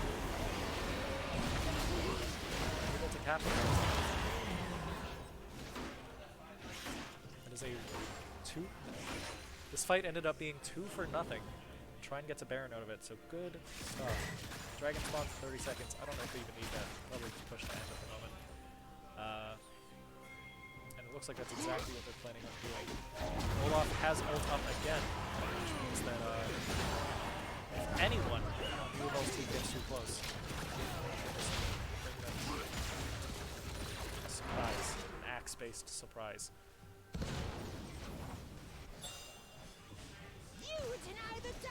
Gragas is looking into the Vigar push, which he will do with Flash.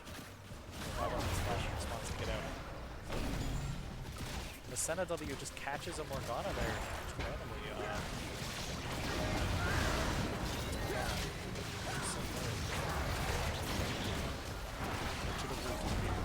And then steps up too far forward and dies anyway. Congratulations. So Trine looks like she could be caught out. She just has Flash to get out of it anyway. Now, Trine are just relying on Senna to do all the fighting. The game timer is past 25 minutes. She can just sort of handle that.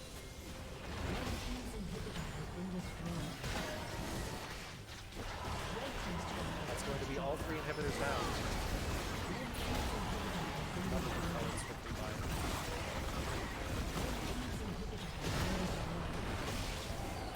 Although, Trine will not be able to kill Aurelion Sol. He managed to get to his base. This is channeling his ability from out of range. That is game 2.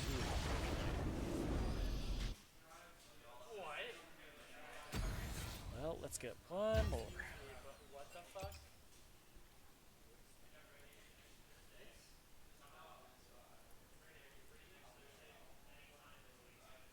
I completely forgot my skin visual was right here.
And again, we have another like 20-ish minutes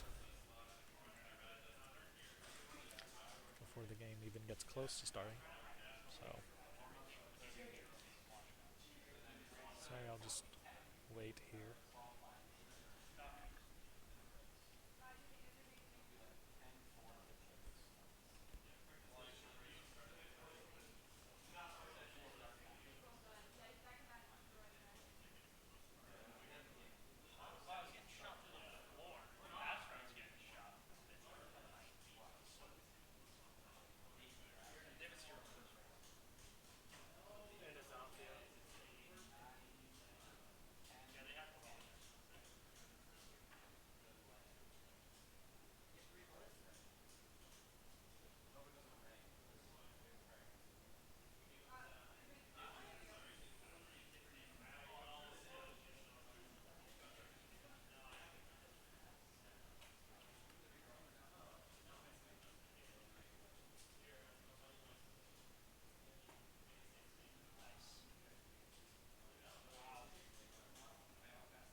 Alright. One team is ready for the draft.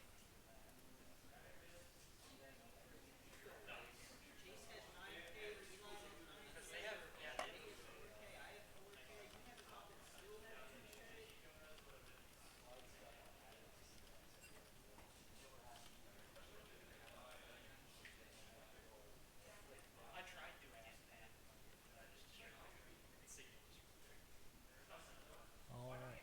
Well, I'll pull up the draft client. So you can watch this in real time.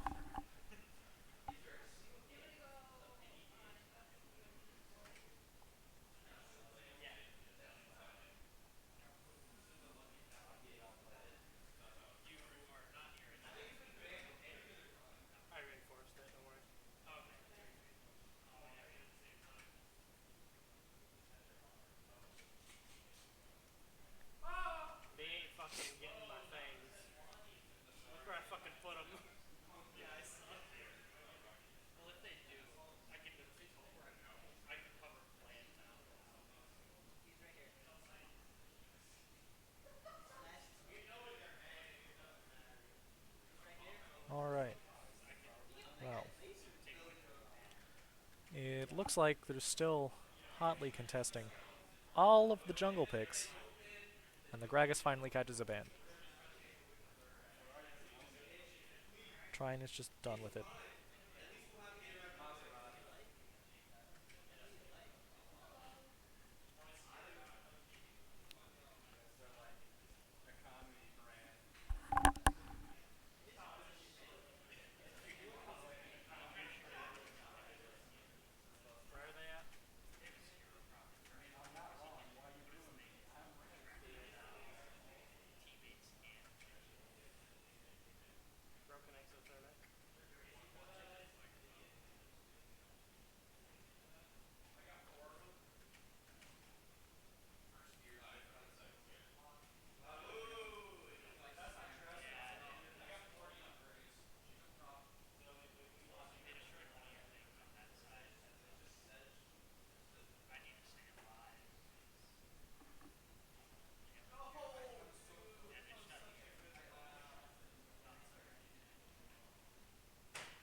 picking the Jarvan in the Malphite. They banned the Olaf, which is I think going to be their only reactive ban. Trine picking Sejuani and Senna, two very contested picks in this series, and banning the Veigar. Again, another very contested pick.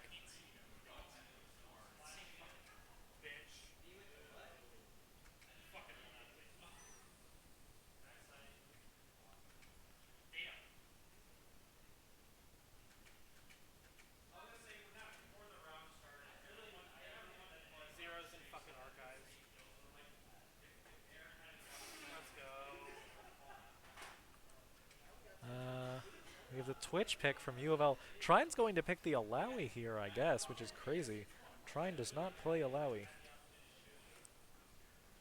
So that's going to be exciting to watch. It was zero thermite. I think factor.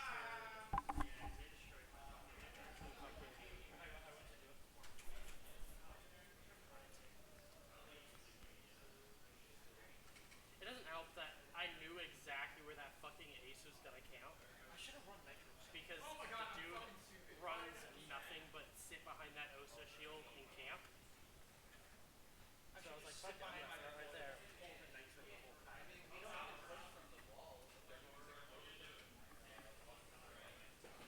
True. Alright, U of L banning Orianna again. Trine banning Lulu, who has not been picked this entire time, but I guess is just synergistic with Twitch.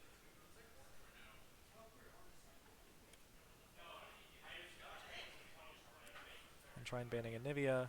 U of L banning the Tom Kench. I didn't think that was that impactful that game, but obviously they don't want to play against it again. Totally fair. Trine's going to pick the Swain, probably for either support or bot carry.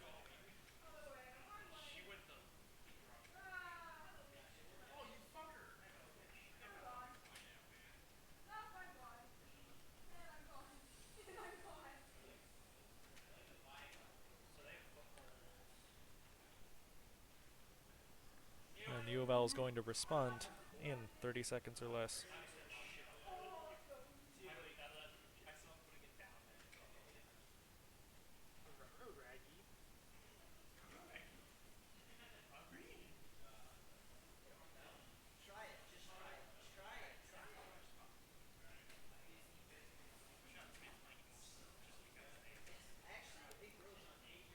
Oh, they most definitely not.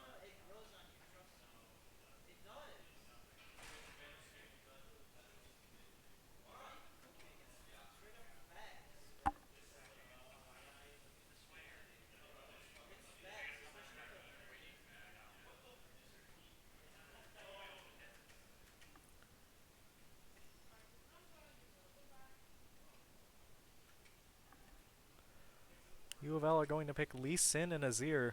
You don't really tend to see those in these sort of collegiate competitions. They're more popular in either solo queue or pro play. But that is exciting stuff. And Trine is going to pick the Seraphine, so I guess their bot lane is Senna Seraphine. With Swain for mid lane, then. This will be an interesting game to watch. Doesn't seem like either team is going to take it overly seriously. Judging by these picks, that looks like it's like a Malphite support or Jarvan support even. I couldn't tell you what's happening with U of L's team here.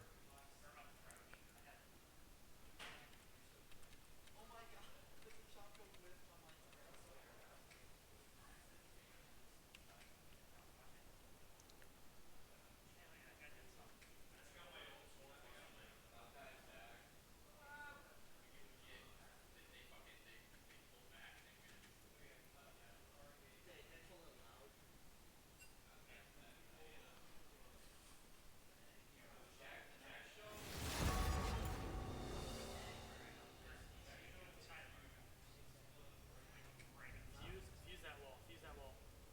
Okay. Who questions my ability?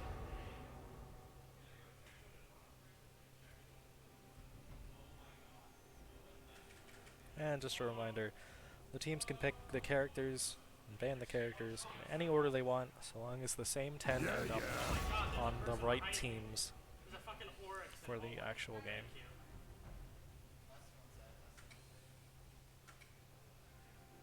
I have no camera. If I want your opinion, I'll beat it out of you.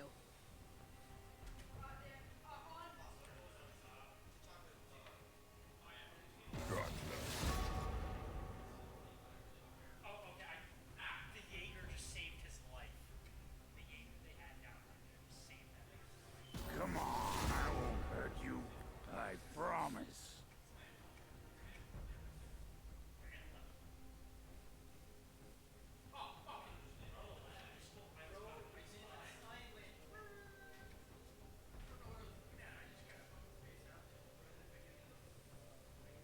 Your commands tire me! Is this ranked or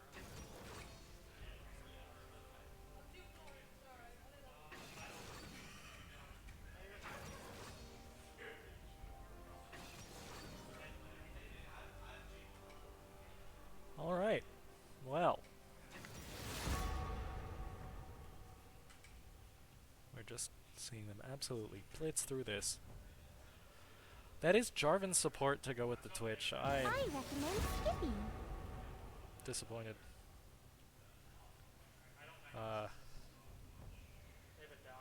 It's not very good or very fun to watch. So I'm not really sure what the point in picking it is. I shall Because it's not for us, and it's not for their chances of winning the game.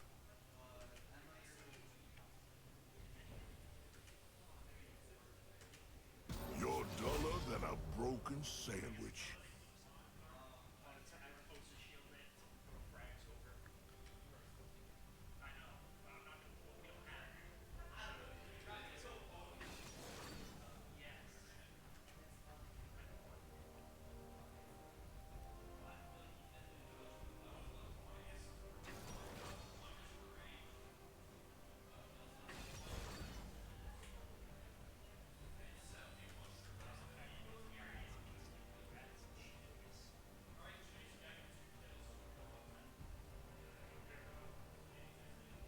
I was also putting down a fucking claymore on the dude. I put out a fucking claymore and the dude immediately shot the fucking Lucian.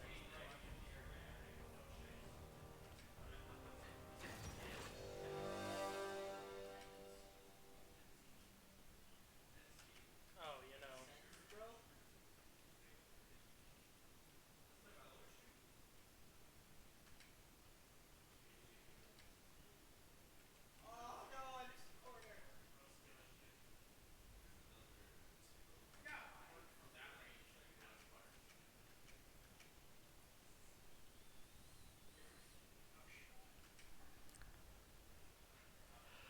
So, again, we have a 3-minute delay following this, in which I normally just talk about matchups. But, especially this game, everything's going to come down to how well people can actually pilot their characters. Malphite probably wins into Alawi, just because I know he's not very practiced on Alawi. A good Lee Sin can win against Sejuani, but bad Lee Sin can't. Same with Azir into Swain. A good Azir can win, but a bad one can't. And in the bottom lane, Twitch and Jarvan is just kind of a stupid gimmick, but it's probably going to work, just because Trine is not very practiced at playing against it. Senna Seraphine is a more classic, stronger lane. So if they're given time to scale and not pushed into the dirt by Twitch, then that should be fine for Trine. But if U of L successfully wins the game in the bottom, or wins the lane early, that's going to be a big problem over the course of the rest of the entire game. Behind a wall. Fucking awesome. The Rooney's literally one tap.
And we are 40 seconds off.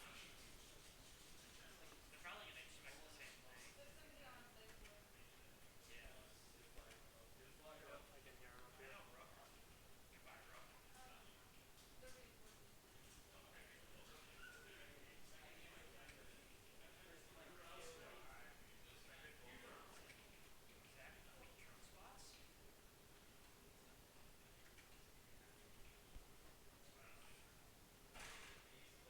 Oryx is upstairs. Oryx is upstairs. 10, 9, 8, 7. I literally went off my drone for a second and saw him and came Thank back God. to see fucking Well, reinforcing this is game 3 of not a competition game. This is just a scrim.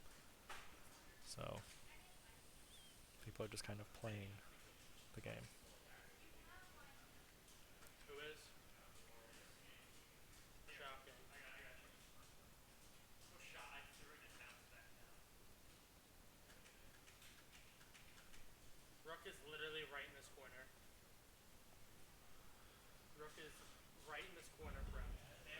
And I will pull up the game for you shortly. Yes. Stop fucking moving. He's in this little area, bro. It's good stuff. Okay.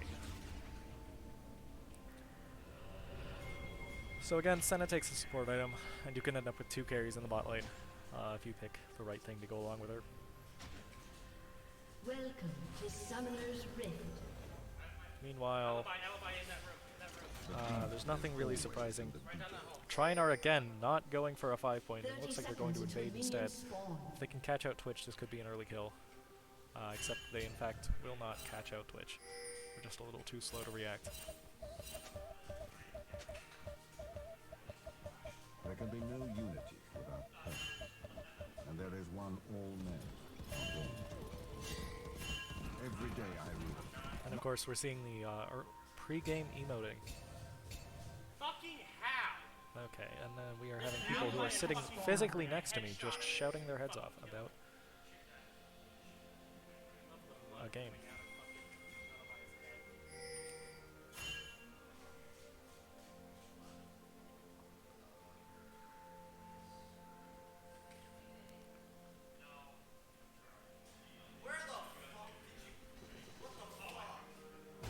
Noxus is a more perfect experience.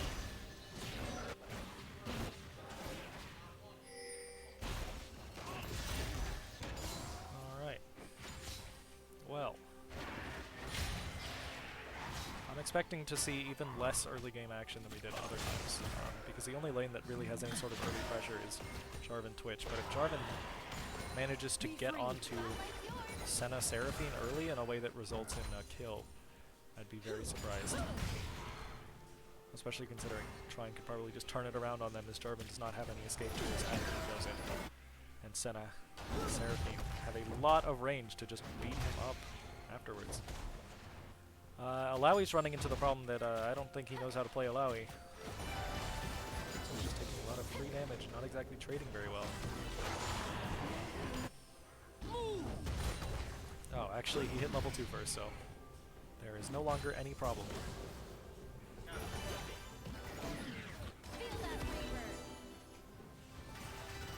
This meta is just a bit of a disaster. I don't know. Maybe some people like it. I don't like it. But I am an ADC player, so like, no one really asked me. Especially Malphite or Rammus is good. That's when you start seeing like all these mages bot that we've been seeing this entire series.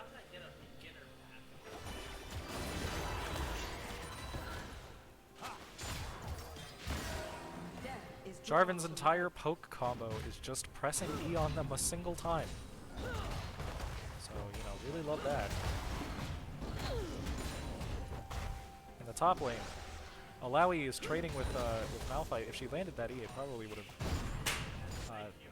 turned into, if not a kill, at least forcing Malphite to back flush. Whiffs it, just barely. And now has like a 15-second cooldown early to even just try again. Which again is still not guaranteed to land. It looks like Sejuani's trying to play her on the bot side, except I think she just walked over a ward. Oh, I guess not. Lee Sin just cancels his back for no reason, and keeps canceling it.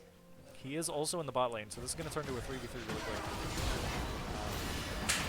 As Jarvan blocks off Sejuani from hitting Twitch, which is going to lead to absolutely nothing happening. Good stuff. The top lane, Malawi and Malphite. Just fighting back and forth forever.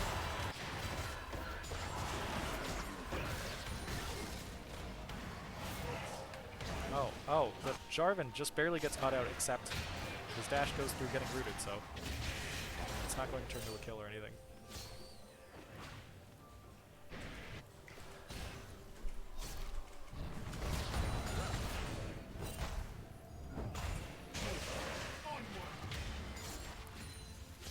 If Swain manages to hit level 6 and then land an E, he probably can get a kill in the middle lane. If not, it's going to continue being a blank scoreboard for the time being.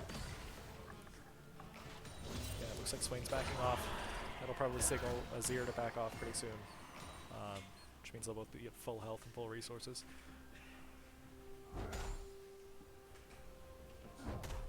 As for right now, Malphite was forced out of lane, had to teleport back, which means Alawi has teleport advantage for the next 6-ish minutes.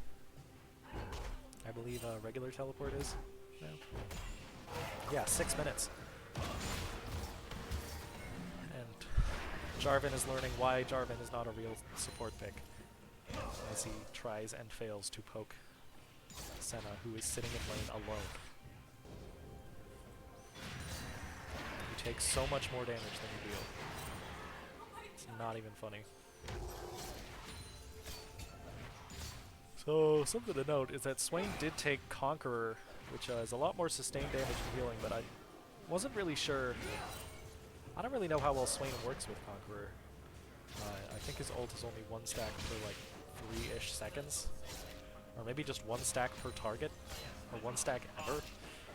So that'll be interesting to see. Of course the recast is probably a second one. But you know. I think his Q is really where the stacks are going to come from, because it doesn't really have a long cooldown in the game. Oh my god, the Jarvan support is just disturbing. He's literally not doing anything, and he's building AP anyway, for some reason. The only AP ratios he have, I believe he has one on his shield, he has one on his E damage. Like, that's, neither of those are why you play him in the support role. You might as well build tank items. You won't do any more damage, but you won't do any more damage this way either.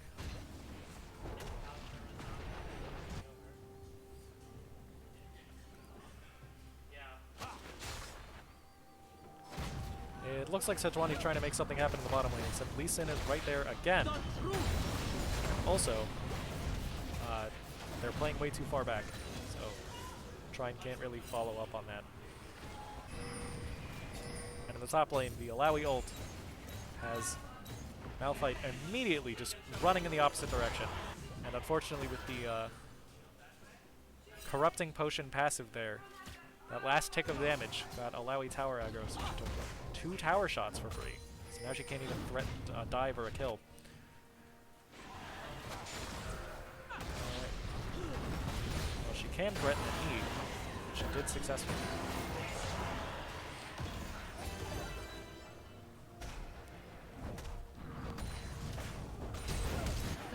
We're going to see the Alawi flash W into the kill, and she gets out just barely. 1 more tower shot and she would have died. So, good first blood for Trine. Now we're having the Senna absolutely bullying this Jarvan.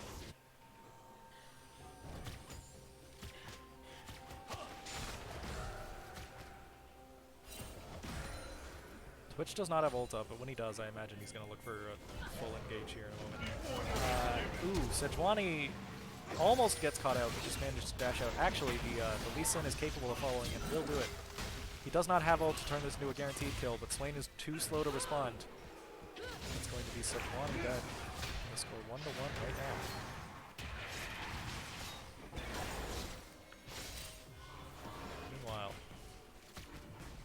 Jarvan starts Dragon on his own.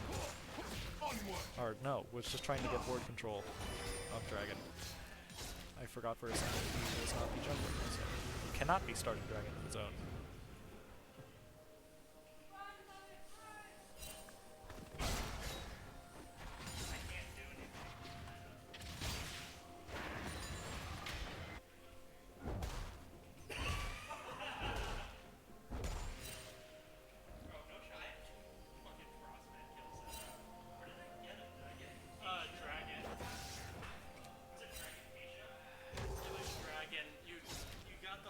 Alright.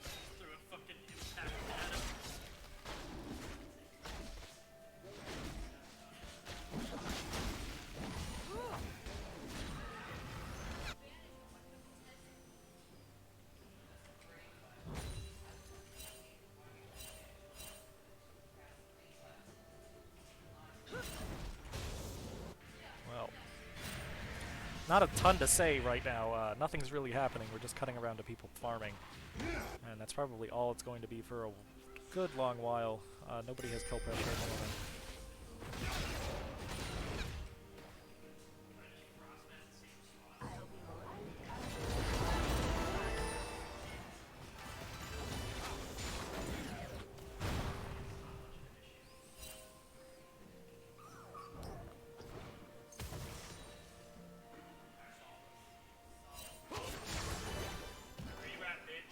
Right now,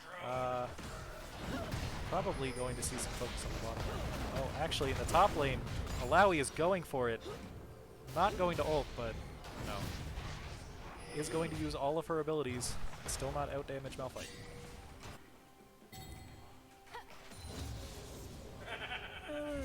Yeah. Okay, it looks like Lee Sin's trying to make something happen in the top lane, except Alawi is not someone you want to gank. Oh, and the Alawi ult cancels the Lee Sin ult. Now he's going to be caught out and die to the Sejuani he didn't see coming. Swain and Azir are coming up too. This is going to turn to a Rift Herald for Trine. Good for that. Meanwhile, Twitch in the bottom lane is looking to hard engage, except Jarvan is doing Jarvan things, unfortunately, and that's a really bad sign for, you know, the future of Louisville in this game. Actually, Twitch is just completely outplaying Trine's bottom lane on his own. He does not need a support, apparently. He's going to turn this into a double kill, most likely. Yeah. Oh. Well, it was a trade at least. So that is 2 for 2 in the bottom lane just now. Now, Swain is trying to go from trading to killing, except with the Azir ult, he's going to get caught out and die. Man, it almost managed to turn it around, just not quite. And the Rift Herald being popped in the top lane is going to lead to at least one tower down, probably a second one at pretty low health. And with Sejuani still around, if Malphite gets a little bit too feisty, he might also die here. I would describe this as too feisty, for sure. Although, you know, of course he can just ult out at any time. And no one can really stop him from doing that.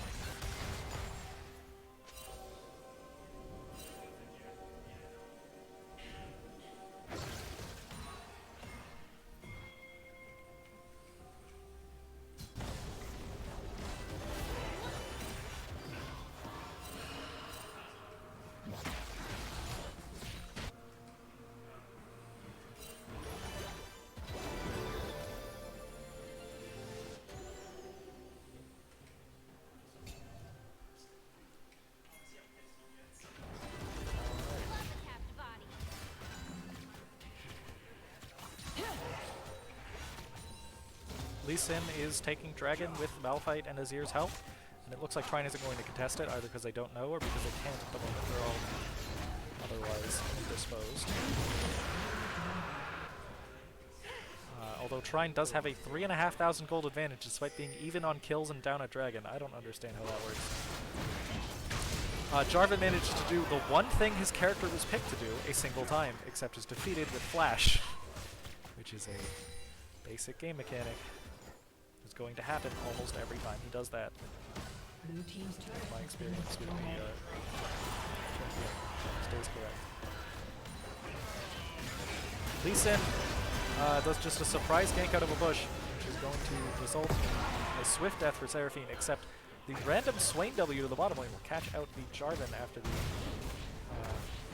Senna ult puts him down low. He fails a flash out of the way. Of both of them, actually. He ended up getting hit by both, even though I think the flash was in response to both of them. In the top lane, Malawi is just beating up Malphite at this point, although, of course, she can't kill him. He has more armor than there are people in the Trine esports program. I don't think it's particularly close. Let's check. Yep. Nearly double. If you didn't see that, I'm not going to click it again, so you can't check. But you know. As far as numbers go, we are, I believe, the second biggest athletic program on campus after football. Not really sure why we have so many football players. Not exactly a good team. I think we're D3. But people want what they want, and they get what they want. Football is, of course, one of this pastime. I know that's supposed to be baseball, but, you know. When was the last time you heard someone care about baseball? No offense to baseball fans. Lowy got caught out by the Azir there that she didn't know was coming. Twitch is under tower, but is still going to die, probably. No, never mind. The combined efforts of Sejuani and Swain are not enough to go, and Jarvan is holding off mid lane on his own, despite Senna and Seraphine both being there. Not really sure how that works. They can probably just dive in. Blue team's turret has been destroyed.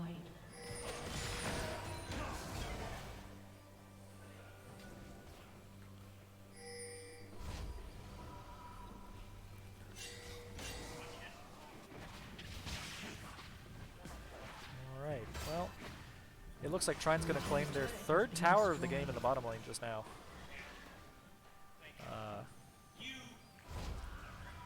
Swain, doing it well.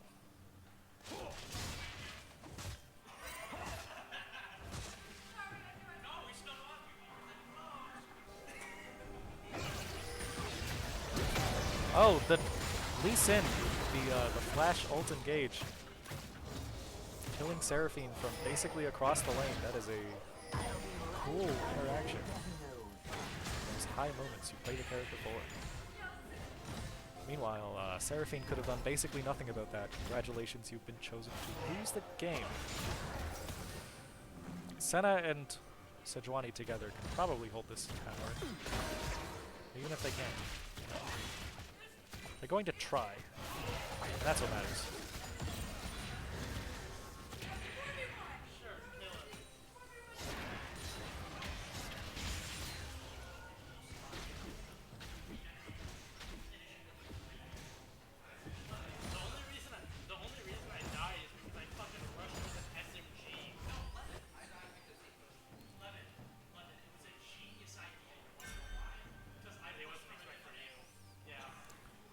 Alright. Let's pull up objective timers again. Keep forgetting to do that at the start of games. Next drag will be up in 50 seconds.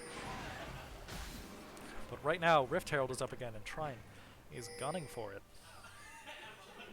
I don't think U of L have vision on it. They don't seem to know that it's happening.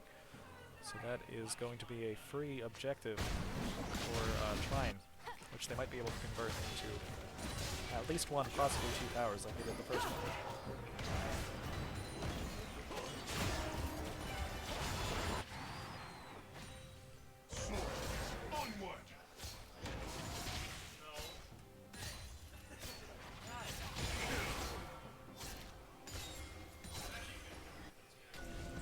Dragon is getting ever closer. The Sejuani ult onto the Jarvan does miss, but he will be able to ult in anyway. He'll die in response, but he did manage to get at least one pick for his team. Although a 1-for-1 is not what you're really looking for. I guess with a pick like that you are, because Jarvan doesn't really do anything. So any person he trades for is value for his team.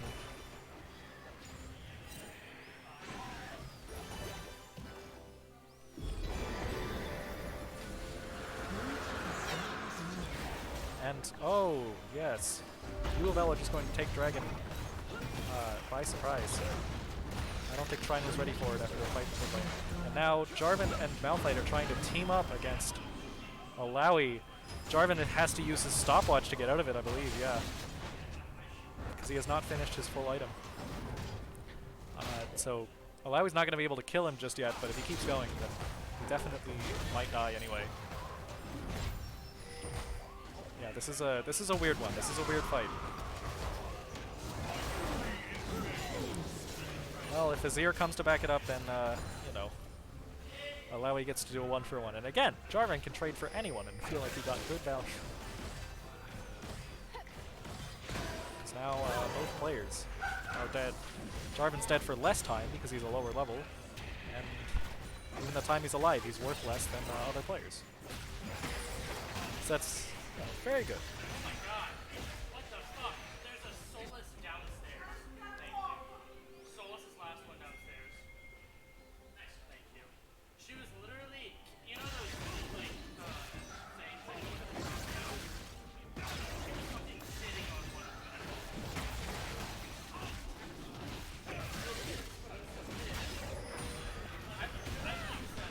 Okay, well.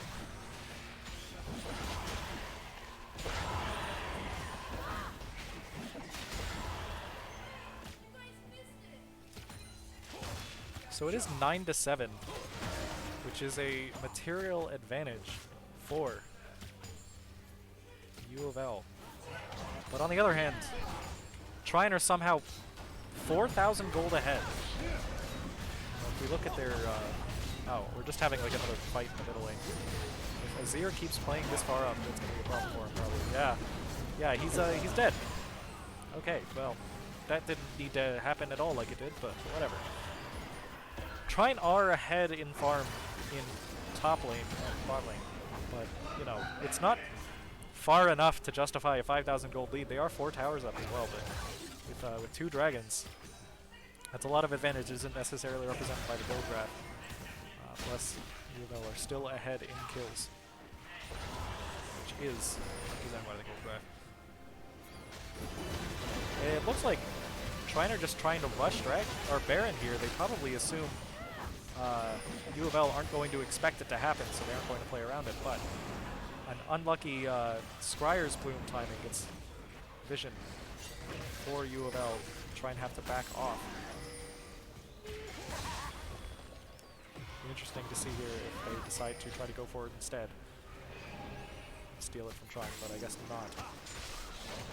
Meanwhile, Jarvan trying his best to do anything, and it just won't work out for him.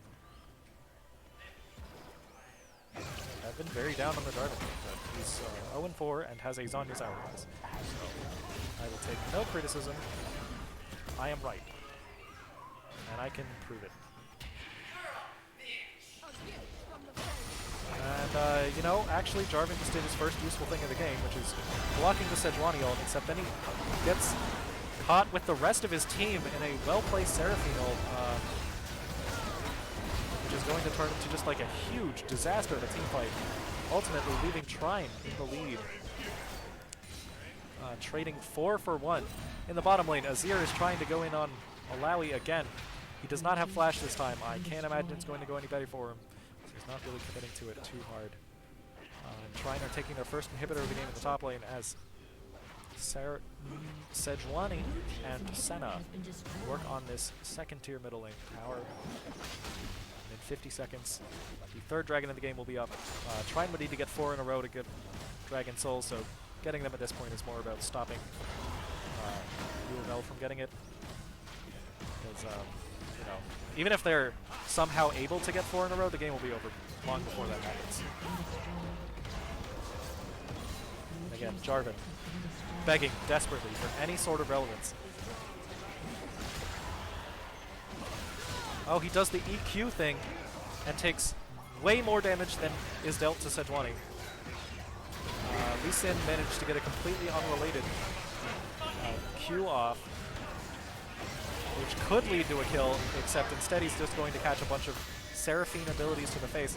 The Sejuani flash coming out to try to kill Azir, it's not going to be enough. And we finally have Jarvan QE flashing, QE ulting in to lock down Trine's team and get 1 kill in exchange for his death, as he is constantly doing. I guess I can give him credit for that second one too, so good enough. Meanwhile, Alawi is just working on this tower on her own. No minions even, but who needs them? U of L are going for this dragon. And Malphite is the only one who's trying to defend, but his back was stopped by Seraphine, which means this is going to be a second inhibitor down for U of L. Trine is almost 10,000 gold up, despite being almost even in kills. It's really just a farm gap, I guess, but I don't even see where that could be coming from besides top lane. You know, 80 gold is not 10, or 80 CS is not 10,000 gold. And they're behind in every other lane besides bot, where they're only marginally ahead. I mean, 8 CS is really just a rounding error. Either way. China looking to push their advantage. I have to assume they know they have an advantage, so I feel comfortable saying that.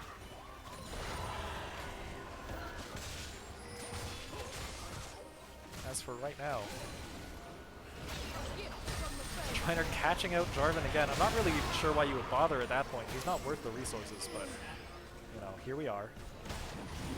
He's gotten 1 good ult off this entire game, and the rest of his entire impact has been traded one to people that have no value.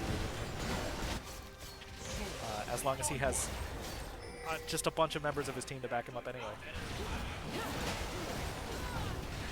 Trine are taking the Baron, and it doesn't look like U of L are able to mount a resistance or stop them. So that's going to be just a ton of advantage for Trine immediately.